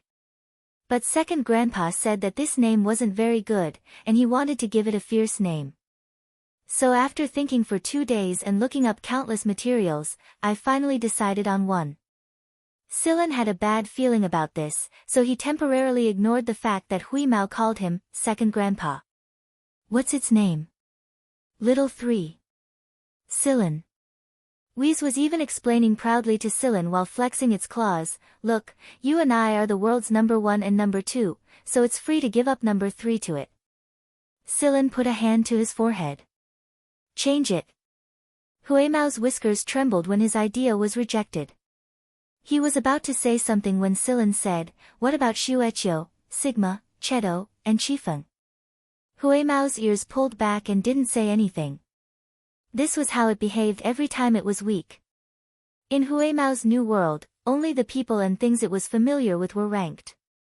Everything else was ignored. Alright, think again. Tell me when you've thought of something. Hui Mao pressed the end button, turned around and walked toward the fish pond. None of the previous names work. I'll think of another one. The creature in the fish pond wagged its tail happily. Finally, it didn't have to call out such an awful name. Awoo, shut up, meow. Don't think I don't know you're laughing at me. Genya shook his head, walked to the rocking chair beside the tree, and closed his eyes to rest again. Sillin's smile slowly disappeared after he ended the call with Hui Mao. Genya didn't know that Sillin was communicating with Wheeze using a machine language that wasn't sound waves at the same time. Sillin didn't want Genya to know either. Right now, Genya needed to focus on his recovery. Although Hui Mao was busy training his new pet, he didn't forget to gather information. From Wheeze's information, Sillin learned that the Liao dynasty had sent some people to Whirlwind in secret. They had sent some people to assist the Sizer family in managing the Sizer family's territory. They had received a secret report that Black Viper was active on this planet. If Black Viper's people were active on this planet, their target might be Sillin. Genya couldn't be sure, but just in case, Zhen Liao had secretly sent some people over. No wonder Sillin had noticed that he was being watched a few times. It looked like they were all sent by Zhen Liao. As for Black Viper's people, Sillin hadn't seen them yet. After that incident, the RAS had developed a new type of detector. If it was the same robot, it would definitely be able to detect Black Viper's presence. The Sizer family had multiple checks and scans on everyone who entered this planet, but Black Viper's ability to surprise people was uncanny. Sillin told Hui Mao to keep investigating and inform Sillin when he was done. As for naming Hui Mao's new pet, it was a good excuse and cover. In the days leading up to the race, Sillin and Naimi went out on their sports car. Sometimes, they would let Vegfritter drive on autopilot when it got tired. Most of the time, it was Sillin who did the driving while they analyzed the terrain and the weather. More and more people were arriving on this planet. Hui Mao had contacted Sillin, but he didn't get much information. Zhen Liao probably didn't know much about this planet either. Hui Mao wanted to come over, but Sillin might not make it in time even if he did. Not only that, it would arouse a lot of people's suspicions. Fortunately, he left Hui Mao in the courtyard to train Genya's pet. Soon, the day of the race arrived to everyone's expectations. According to Sillin and Naimi's plan, Naimi had placed a rainbow-colored light in Sillin's room and set it to change colors randomly. The first color Sillin saw when he woke up on the day he woke up would be the track they had chosen for the first circuit. On the day of the race, when Sillin woke up and looked at the rainbow-colored light, it was red. Naimi was very happy. It was a good start. Amen, this is a good sign. I have a feeling that we'll get a good placing in the first stage. The top 3 are right in front of us. Naimi said confidently. Aren't you a little too confident? There have been cases in the past where the red track is the longest. Fleeka walked over to them. He thought that the two boys would be nervous, and that he could help ease their nerves. He didn't expect Naimi's overconfidence to be the first thing he heard. "Uncle Fatty, you're my real uncle. How can you talk like that? No matter what, you two look like you're in a good state of mind. Keep it up, and there's something I need to say again, safety first." Sillin and Naimi added in unison before Fleeka could finish. "It's good that you know that. You're just treating this race as a rare experience. There's no need to risk your lives like those people. Your lives are much more important than theirs." "Alright, Uncle Fatty, we know that. Didn't you check Vegfritter's safety system? Don't you have any confidence at all?" "It has nothing to do with confidence. Let's go, let's go. Get ready to make a grand entrance. I'm going to blind all the spectators." Naimi didn't want to listen to Fleeka's nagging any longer, so he called Sillin and drove straight to the venue. The stages of the competition were spread across the entire planet, starting from the Rainbow of Beginnings in the first stage, followed by the rainforest, muddy swamps, glaciers and snowy lands, endless deserts, vast oceans, and winding mountain roads. There were 7 stages in total. Each stage had a viewing point, so the audience could watch the competition from any of the stage's viewing points. The racetrack wasn't a straight line, and there were a lot of twists and turns. It would take a lot of time even if the racer was extremely fast. Therefore, the spectators could continue watching the other stages as long as time permitted. Of course, the Sizer family had partnered with several major media outlets to broadcast the race live. Those who couldn't watch the race in person could watch it through a special channel. Of course, the further away they were from the planet, the less they knew about the race. The first stage was without a doubt the most spectators, and it was also the most expensive. Every participating car and racer would be introduced briefly at the beginning, and the veteran teams were the ones that attracted the most attention. The stands would erupt with excitement when their cars entered the arena. The triangular cone flying car Sillin had seen before was one of the participating cars, but it wasn't Spearhead's seed car. Sillin and Naimi were the last ones to enter the arena, and they were the last ones to enter the arena anyway. The last car to enter the arena caused the entire arena to fall silent after waves of crazed laughter from the spectators. No one knew who let out the first laugh, but everyone else followed suit. Sillin and Naimi had heard those words many times recently, so they were immune to it. They calmly drove into the arena. Before the organizer could introduce the driver and navigator of the flying car, someone shouted through a megaphone, "Do your best, Sillin, Naimi, Vegfritter." It was Taita, the kid. The spectators laughed even harder when they heard Taita's childish roar.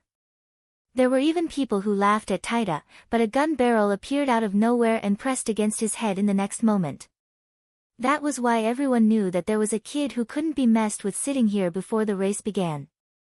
Taita aside, Zhen Xingming and the others had also shouted out loud. The young men and women who were with them were all astonished by what they saw. The descendants of the 3 kings actually knew someone who drove an antique flying car. Zhen Xingming pointed at Sillin and said, "That's my bro." In other words, you're not allowed to laugh at him no matter what car he's driving. Since the day before the race began, Sillin had told Naimi to prepare himself mentally and prepare more antihypertensive drugs. Antihypertensive drugs were one of the permissible drugs. After verifying the identity of the racers and their belongings, the racers got ready and drove their flying cars to the track of their choice. The rainbow track at the start was made up of 7 cylindrical tracks made of special materials. Each track was a different color, and they couldn't be seen from one another. The 7 tracks could only be distinguished by color at the starting point. After a certain distance, all 7 tracks became the same color and intertwined with each other. Some of them looked like knots on a rope from afar. It was a dazzling sight to behold, and the further the race went, the harder it became to tell which track was the one chosen by their team. The media would follow every track and report, and it was only half a minute after the race began that everyone would know the total length and difficulty of their chosen track. Some people said that the first track was unfair, but the world was unfair in the first place. It was an undeniable fact that a race was full of opportunities, and the Sizer family had put this element of opportunity into the race so that everyone could experience it. Of course, bets would be made during the race. It didn't matter if it was the audience at the venue or the spectators on other planets. Right now, everyone hoped that the flying car they supported would choose a shorter track.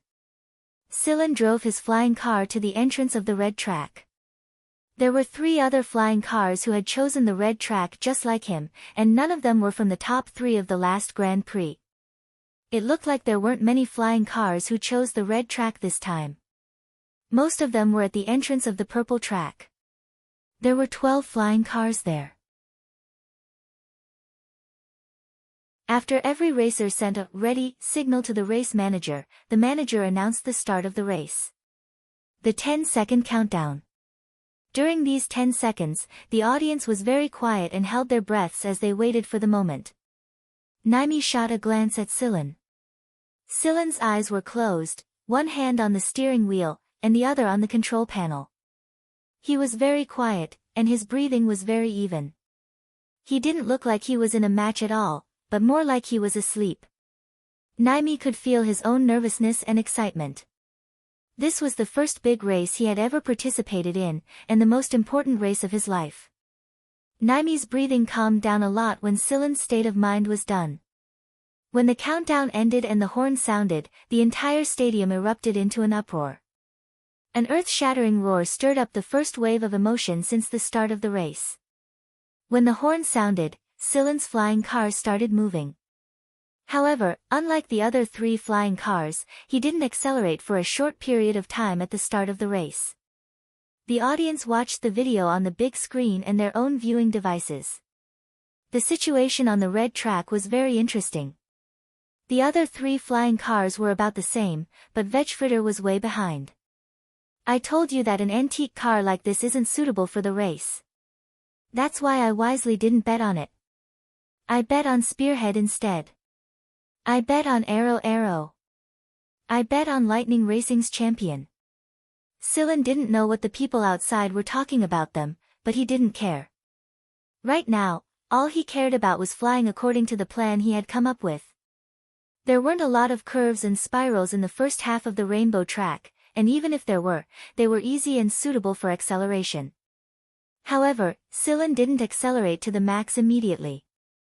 Sillin, can you increase the gear? Naimi said anxiously when he saw that he was falling behind. There's no rush, Sillin said indifferently. But this is a high-speed racetrack. You'll be at a disadvantage if you keep going at this speed. Don't worry. The flying car continued to accelerate at the same speed. Just as Naimi was about to say something again, Sillin said, "Didn't I tell you to increase your body's tension in the early stages of the race? Otherwise, it'll be very difficult for you later on." Naimi recalled what Sillin said before the race, but he didn't take it to heart at the time. He never thought that he needed that much time to prepare. He grew up driving a flying car. Half a minute later, Fleeka thought to himself when he saw the results of the racetrack, "It's over." The red track was the longest, and it had more curves, spirals, and junctions than the other tracks. But Sillin and the others had chosen this one. Zhen Xingming was so depressed that he wasn't even as excited as he was when he saw the flying car. Taito wasn't depressed though.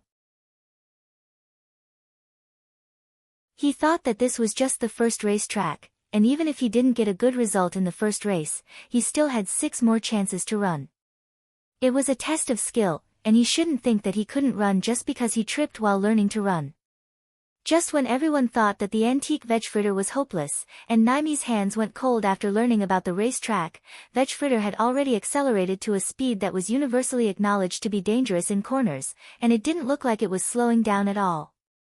When Naimi came back to his senses, he almost jumped up when he saw the speed displayed on the display. "We're almost at the spirals, we can't go at this speed." "It's fine." Sillin looked as calm as ever, but his hands hadn't slowed down in the slightest. "This won't do. It's easy to get into an accident if we keep accelerating. Even if we chose the most difficult track, we still have a chance later on. This is just the beginning." This time, Naimi was the one comforting Sillin. He thought that Sillin must have reacted this way because he knew the result. The spirals weren't like the flat left-right curves or the interlocking hairpin curves. They were shaped like a spiral, and each spiral was different. A big spiral was connected to a smaller spiral, and then another, and then another. Finally, there was a 270-degree angle of rotation. There was no fixed angle, and sometimes it looked like a knot had been tied in the middle of a racetrack. There was also a circuitous flight, and almost every driver had to adjust their flight according to the situation on the track ahead of them. A curve like this couldn't be solved with simple drifting, so most people would slow down instead of flying at full speed like they did on the rainbow track. Naimi was still trying to persuade Sillin to slow down, but when he turned around, he discovered that he couldn't see the track anymore. All he could see was a curve. It had to be a curve, wasn't it? Was it a spiral just now? Or did it look like two? I can't be sure. For the first time, Naimi doubted his own judgment. He himself had flown through countless spirals, but he couldn't make a clear judgment just now. When he glanced at the speed displayed on the display, Naimi felt his legs start to tremble uncontrollably. The commentator explained the top few flying cars. Arrow's flying car was in the lead. It was a flying car that looked like a sailfish. Every time it made a turn, its body would bend to a certain angle, allowing it to make turns at high speed. The driver's control was also impeccable. Not far behind Arrow's seed was Spearhead's Flying Blade and Lightning's Crescent Moon. The three cars had lifted everyone's spirits. The audience felt like they were experiencing the perfect combination of high speed and weightlessness, and their adrenaline levels were skyrocketing. Most of the people who came here were racing enthusiasts, and they had experienced spirals before. They could feel the intense weightlessness and the continuous psychological drop that came with the speed. Without a certain level of mental endurance, it was very likely that they would faint from the extreme speed and the intense psychological impact. Those who couldn't handle it were already finding it hard to breathe. Just as the commentator was about to use his emotional commentary to motivate the audience, his voice suddenly cut off. At some point, the veg fritter that everyone had forgotten about had caught up to the three flying cars in front of it, and it was even closing the gap between them. It's the veg fritter we've forgotten too early. It's here. It's catching up. Oh, I can't believe it. According to the latest information I received, it's still accelerating. What's wrong with it? What's going on? Since Sillin's flying car was catching up to them, the three cars at the front had picked up speed one after another. None of them were seated cars, so there was a clear gap between them and the other tracks. In other words, they were the most backward overall in the red track. Even so, the commentator couldn't help but look at Vegfritter in a new light based on the information he just received. Naimi stared at the skyrocketing car from the navigator's seat. He didn't dare look at the track in front of him because he was afraid that he would faint. He could tell whether the car was passing through a small angle curve, a spiral curve, or a node based on how it was flying, but he couldn't tell how many spirals it was passing through. It was exactly because he knew how difficult the track was that he was shaking uncontrollably at this speed. They're going to die, they're really going to die. However, Naimi slowly came back to his senses as the car passed through a spiral curve and a node. Naimi had mocked Brielles for being afraid of death, but everyone was afraid of death. It was just that under certain special circumstances, other emotions would overwhelm the fear of death. People called it the deepest emotion. Right now, Naimi was experiencing this intense feeling from the fear of death to the deepest emotion occupying his entire brain. For the first time, the media noticed that their surveillance cameras couldn't keep up with the flying car's original speed. All the tracking devices on the racetrack used the same tracking speed, but on this flying car, the original tracking speed had been left behind. The person responsible for tracking the red track picked up his communicator and asked his superior to adjust the speed of the surveillance cameras. Otherwise, he wouldn't be able to catch the flying car.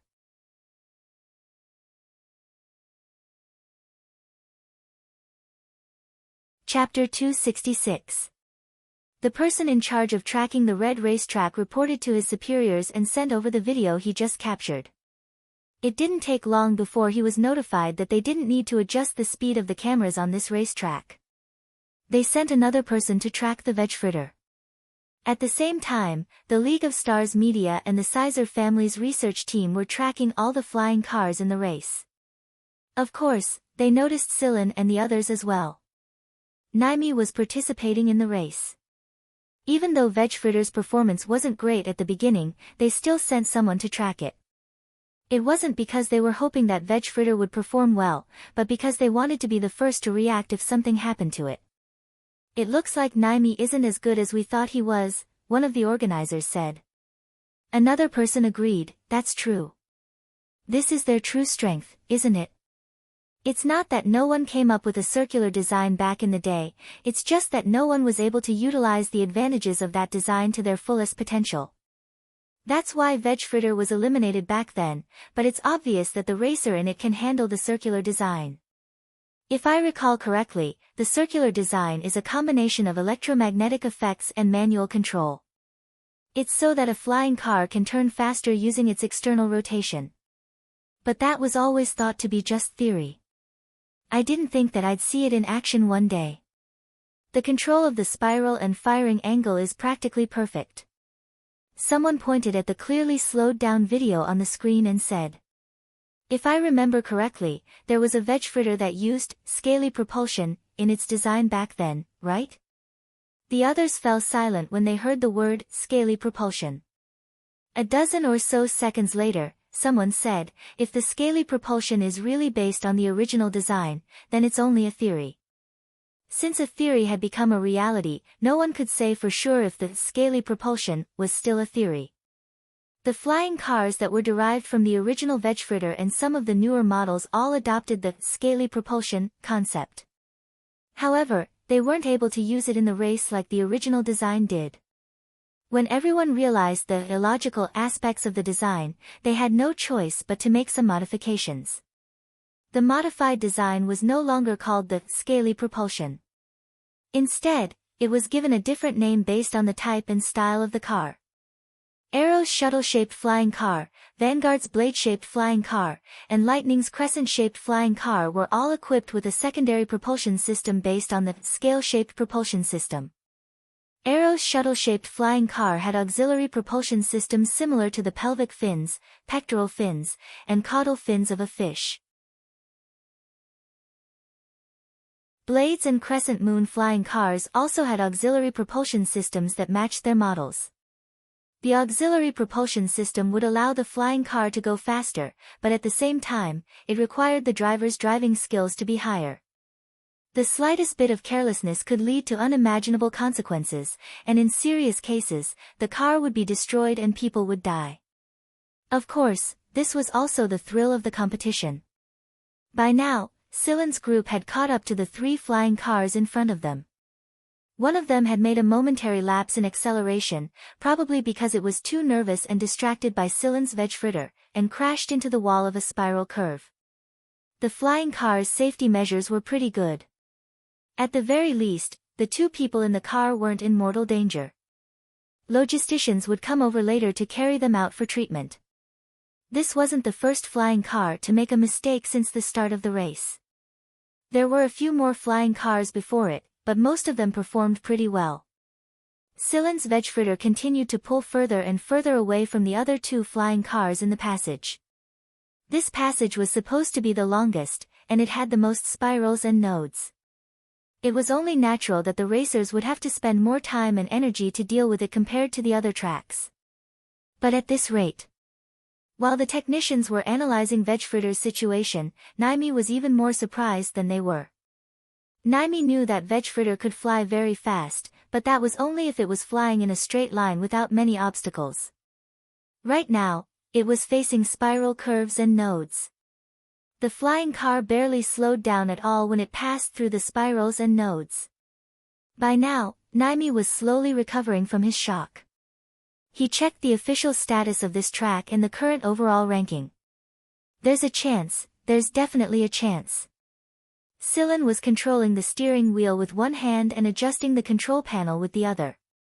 But to Naimi's surprise, he couldn't see Silen's movements at all, no matter which hand he used. Naimi's vision was a blur even if he focused all of his attention on it. Silen's driving ability was far better than they had imagined. How many more spirals and nodes are there? Silen asked, but his eyes never left the front window. Naimi took a deep breath and calmed himself down. He looked at the situation and said, excluding the one we just passed, there are 73 spirals left. 29 of them are continuous spirals with more than 3 rings. There are 17 nodes, 5 big nodes, 12 small nodes, and a 4-ring spiral in front of us. The parameters are. Naimi's legs were shaking a little even though he was explaining the situation in a clear and organized manner. His fingers hadn't warmed up yet, but he was no longer as terrified as he was before. It was replaced by indescribable excitement. This is what it means to be a racing car, a real racing car. Naimi didn't need to analyze too much. In fact, he felt that Silen could fly perfectly even if he didn't have a navigator. The 2 flying cars on the same track were completely left in the dust, and Vegfritter was overtaking one car after another in the overall ranking. The audience was starting to realize that the antique flying car was starting to show its might.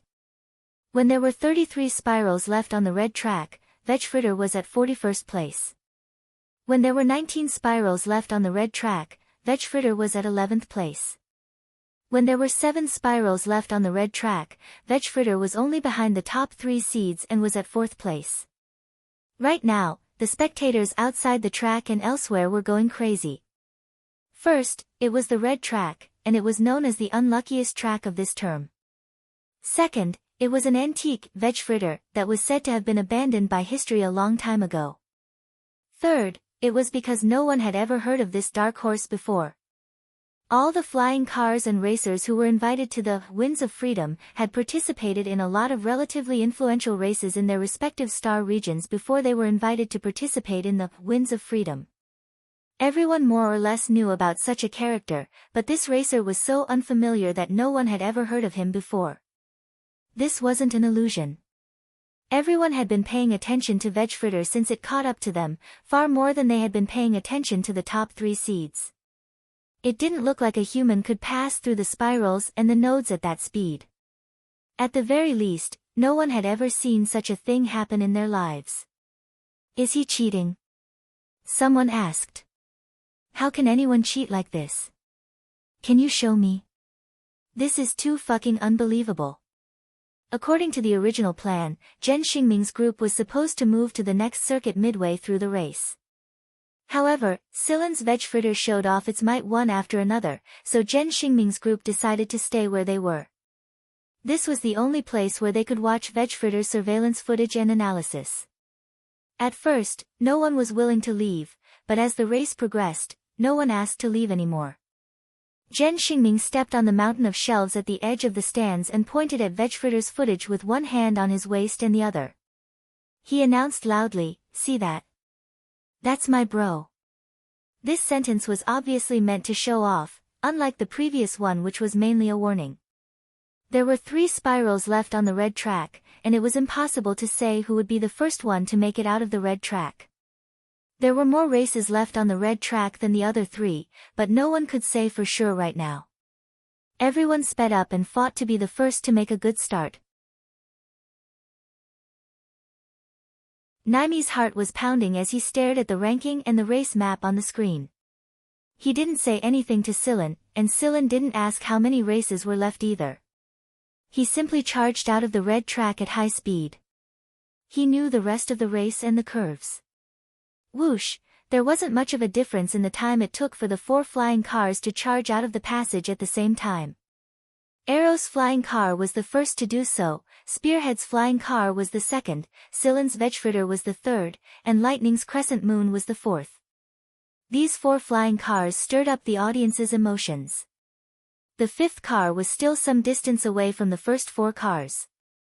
At the very least, it wasn't shown on the same monitor at the entrance of the race. 25 points. Although it wasn't the first place's 40 points, Naimi was more than satisfied with the result. After all, they had chosen the unluckiest track of this year's race. In fact, Naimi wondered if Sillin would have won first place if he had accelerated without considering his own adaptability at the beginning of the race. Naimi felt very ashamed when he thought of this. He was a burden to the team. Get ready for the second circuit. Sillin interrupted Naimi's thoughts and adjusted his car's condition swiftly. The next circuit was a rainforest zone.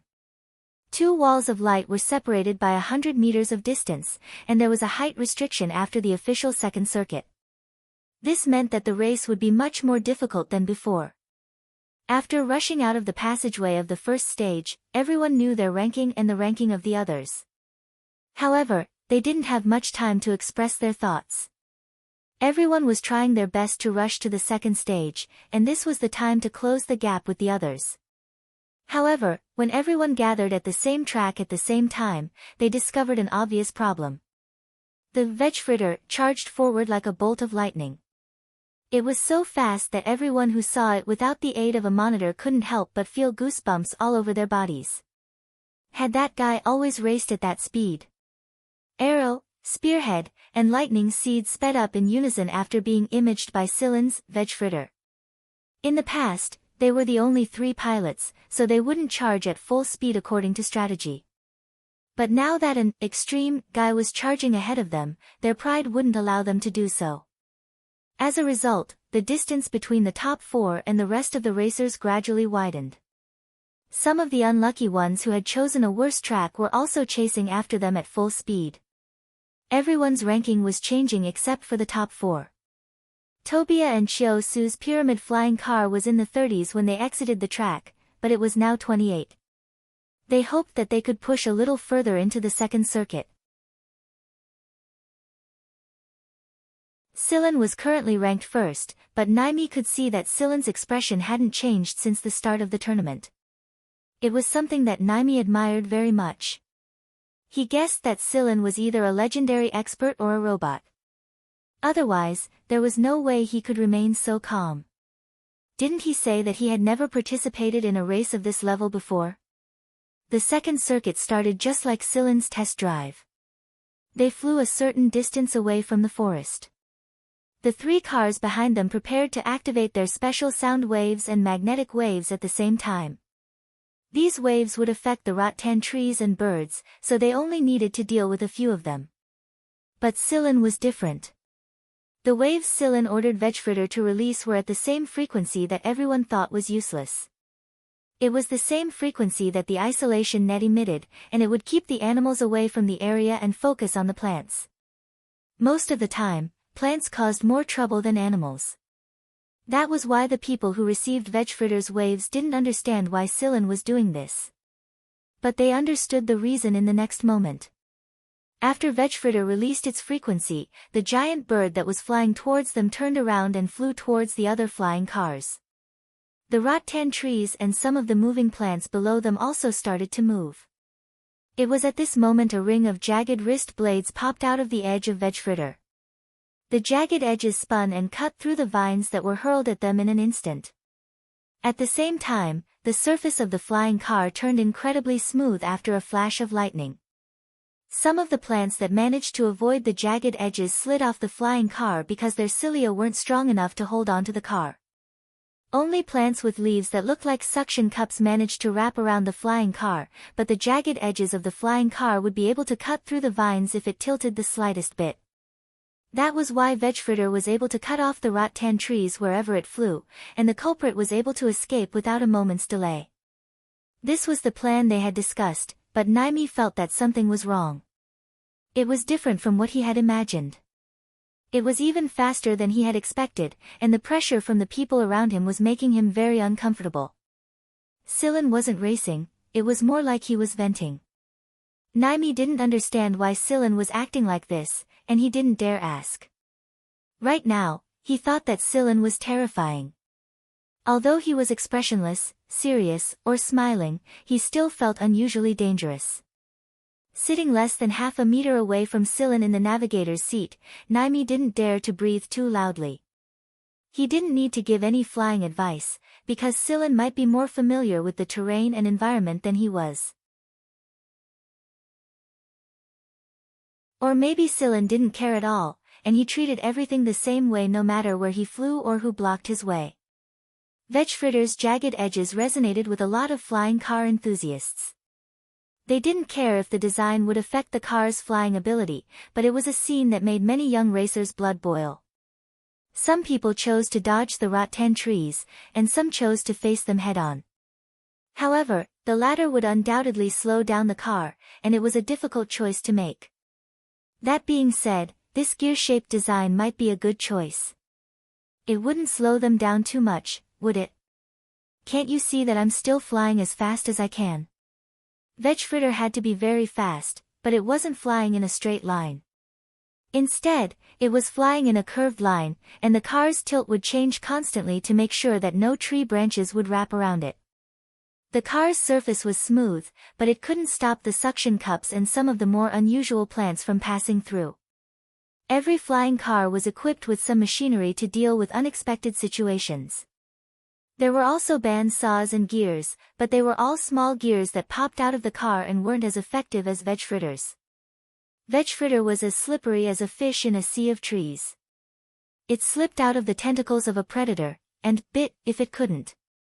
The second circuit wasn't just a test of the racer's driving skills, it was also a test of a flying car's ability to deal with similar situations. This was a circuit that allowed the use of weapons. There were all kinds of weapons, and the spectators would vote for their favorite weapon after the race was over. This was a rare data-gathering method for the Sizer family. The second circuit was the shortest out of all 7 circuits. After passing through the sea of trees, Sillin and the others were the first to exit the circuit.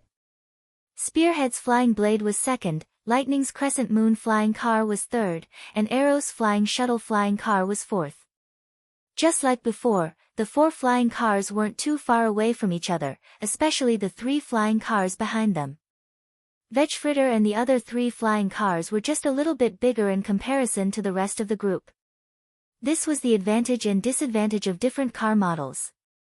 Different car models would have their own advantages and disadvantages in different circuits. 40 points. We have 60 points now.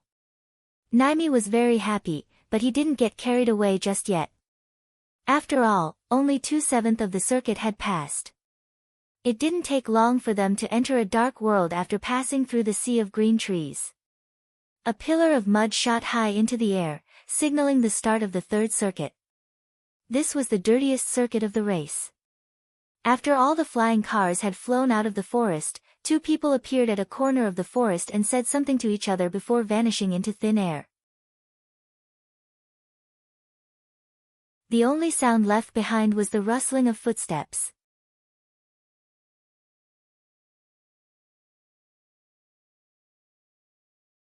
Chapter 267. In front of them was a dark swamp. They couldn't see how deep or shallow the swamp was. Some places were bubbling with mud, and when they got closer, they could even hear the bubbling sounds of mud bubbling.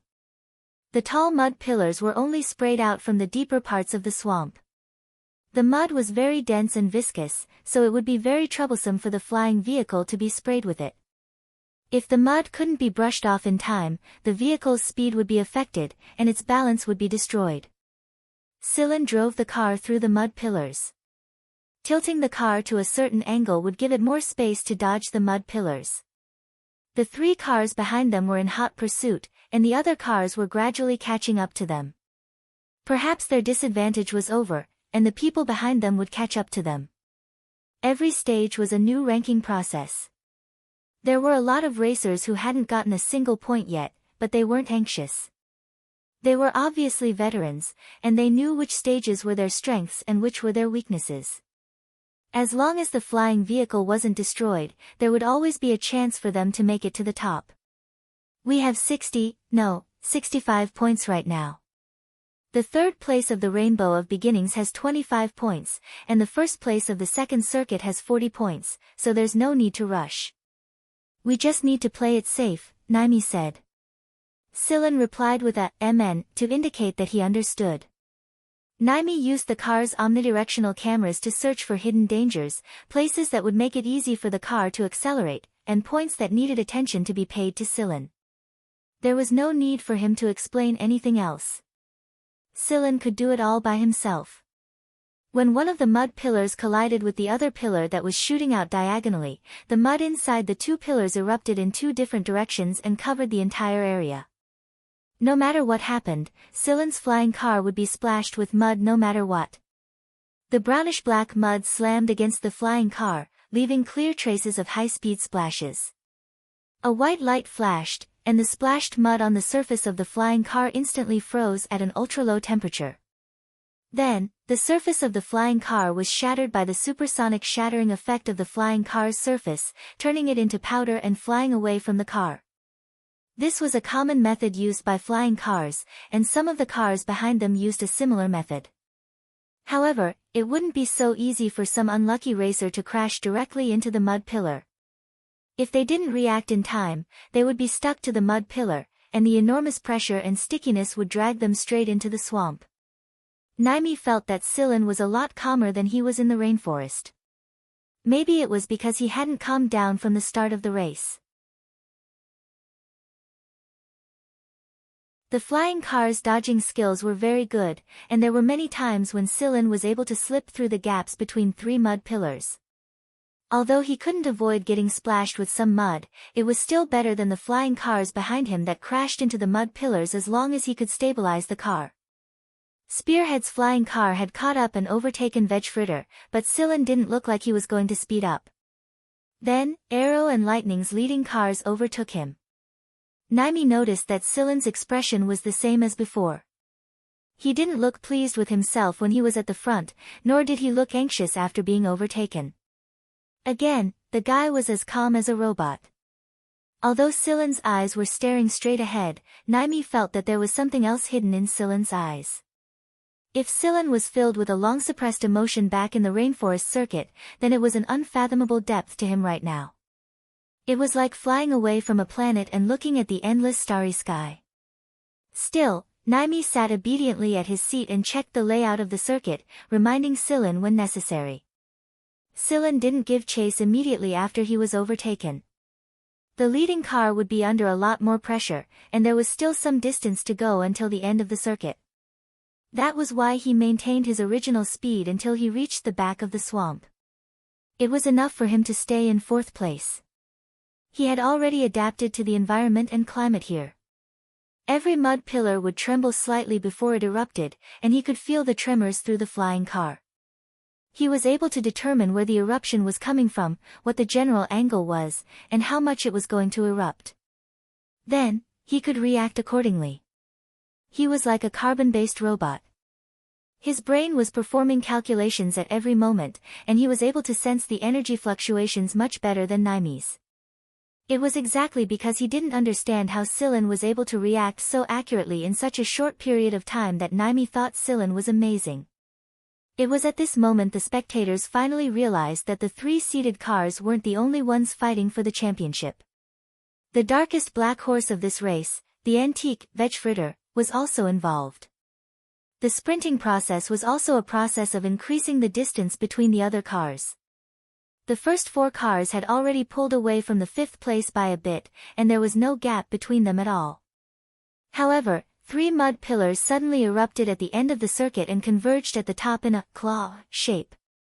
Then, the impact caused the mud to splatter down like an umbrella. The four cars had to split up, and Spearhead and Lightning's cars had to pull them up.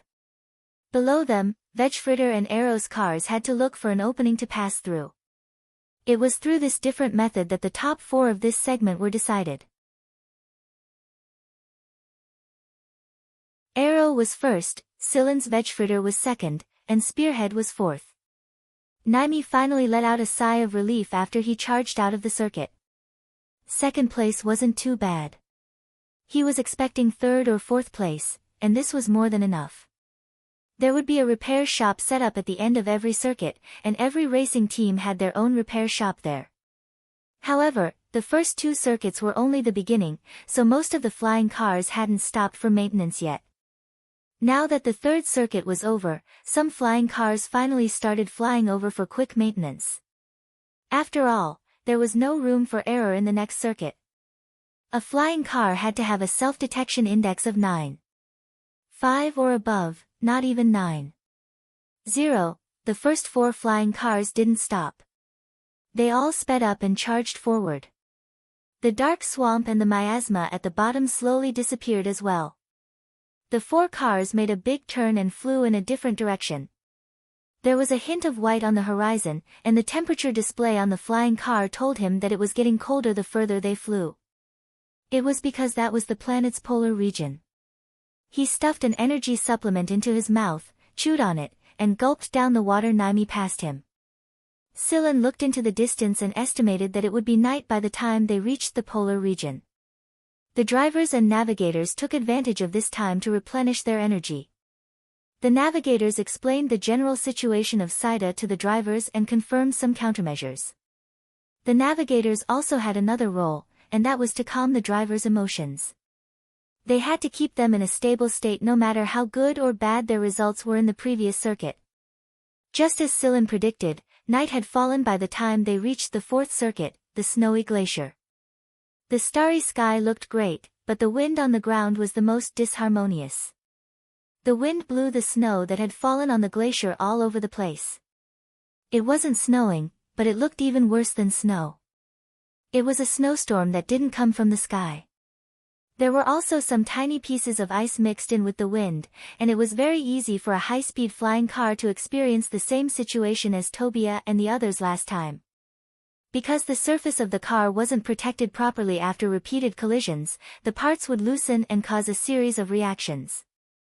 Tobia and the others were still fine. Because of this, many flying cars would undergo maintenance and reinforcement checks before this circuit to ensure that there would be no undesirable situations in the snowy glaciers. Flying cars couldn't fly too high. There might not be a snowstorm at high altitudes, but there was a much lower temperature than a snowstorm. The air pressure there was different from the air pressure near the ground. Someone had once experimented at that altitude, and a robot had flown a flying car up there. It didn't take long for the entire car to freeze, its energy system crippled, and its thrusters destroyed. This was a special phenomenon at the planet's polar region, so the flying cars wouldn't fly too high during this circuit. Of course, flying at low altitudes wasn't easy either. Because of the glacier, the airflow didn't have a fixed direction, and the wind that was deflected by the glacier could send a flying car flying. Therefore, the safest way was to drive on the ground. Every flying car in the race was a tricycle. No matter how good they were at flying in the air, they could still drive on the ground. The flying cars sprung out of their spiked wheels and sped across the snowy ground. Compared to their flying speed in the previous circuits, they were moving at a snail's pace. Among these flying cars, there was one exception, and that was Vegfritter. The other flying cars sprung out of their wheels to drive on the ground, but Vegfritter had sharp teeth growing out of its sides when it flipped over. Unlike the wrist blades of the rainforest, these sharp teeth allowed it to drive better on the icy ground. It was round in shape, so it looked like a big wheel. The edges turned, but the center didn't. The Silen didn't want to follow this wheel. At the same time, Vegfritter's sharp teeth weren't the only things around it. There were also a lot of small wheels that balanced the airflow. These wheels weakened the airflow and provided Vegfritter with some mechanical energy to drive through the snow. The icy ground wasn't completely smooth, or they would have been sliding on it already. There were many cone-shaped protrusions on the icy ground, and they would run into them if they were to slide. As the flying cars sped across the icy ground, on the other side of the glacier, on a glacier not far from the cursor's track, 5 blurry figures were outlined by the strong wind and snow. However, when these people shook off the ice and snow, they could not see any of them. All that was left were the shadows left by the strong wind and snow. They were invisible. 30 minutes left. An emotionless voice rang in the air. As soon as he finished speaking, the sound of crushed ice could be heard. However, it was hard to hear in such an environment where the wind was howling. A while later. 20 minutes left. The voice suddenly paused. Whoosh whoosh whoosh whoosh. The special bullets flew through the wind and flew towards the 5 people. Bang! The bullets were stopped by a protective barrier about 10 centimeters away from the 5 people and shattered. 6 people appeared 100 meters away from the 5 people. Sula was one of them. The Gen family. The 5 people on the other side also revealed themselves. Unlike Sula and the others, their equipment wasn't layered with layers of protection. They didn't wear thermal clothing, bulletproof vests, or breathing masks. They only wore a thin layer of clothing and pants, but they didn't feel cold at all. Silen felt like he was being watched from many sides since the start of the race. Sula and the others were definitely one of them, but who was the other? Silen thought that he was just a minor character in the Mist Bodhisattva Empire. Even if he knew the sea blue gold formula and was connected to the Gen family, he couldn't be as important as a true noble family descendant like Gen Xingming and the others, could he? Moreover, Gen Xingming and the others were in a group of 4. If someone really wanted to cause trouble for the royal family, they would be the perfect targets. However, Silen was the one who was in trouble right now. Before this, Silen had only wanted to use the flying car race to vent his emotions. After all, there were a lot of things that had been bottled up in his heart for a long time. Sometimes, he would think of the people in Vanguard Division 6, and sometimes he would think of that idiot Long, Knight, and Ci Jinchang when he saw Gen Xingming and the other rich kids. It was a conditioned reflex from his memories. Sometimes, Silen would wonder, if he really couldn't go back, would he forget those people after a long time? Would he return to his life on planet Brown Earth? There was the wilderness here, and there were new people here. However, there was no sense of belonging. Genya said that he would get used to it, but every time Silen heard Huimao talking in his sleep, he would think that no one could deny a person's memories, not even a cyborg like him. Genya had returned home, so where was his home? Was it this galaxy that still seemed unfamiliar to him? While he was thinking, Silen suddenly narrowed his eyes and looked in a certain direction. What's wrong? Naimi noticed that something was wrong with Silen just now and was about to warn him, but he was caught off guard by Silen's sudden movement. Silen didn't say anything, but he frowned and looked to the front. No one knew what he was thinking. On the other side of the glacier, Sula and the others were in a bad situation. They thought that they would be able to handle the situation with these people, but things were much more troublesome than they imagined. Communication was cut off, and they couldn't call for backup. 4 of the 6 people they brought were injured, and 2 of them were seriously injured. What do we do? Her companion asked Sula when she saw the charging robot. Sula didn't turn around. Her broken saber was stuck in the ice, so she couldn't pull it out just yet. She quickly calmed her breathing and prepared to fight the robot with her lightsaber. At this moment, a white light flashed, and the robot that was rushing over was sliced in half. Sula looked at the person who had suddenly appeared at the robot's position and let out a sigh of relief. The person had white hair, white eyebrows, and black and white circles around his pupils. He looked like a snowy field at night. You're tuning into the Blissful Bookshelf YouTube channel. We're so grateful for your support, and don't forget to subscribe to join us on this incredible journey through captivating stories. Your generosity through donations truly makes a world of difference, as it's the primary source of revenue that allows me to expand and enhance this channel for you. Thank you from the bottom of my heart for being a part of this adventure.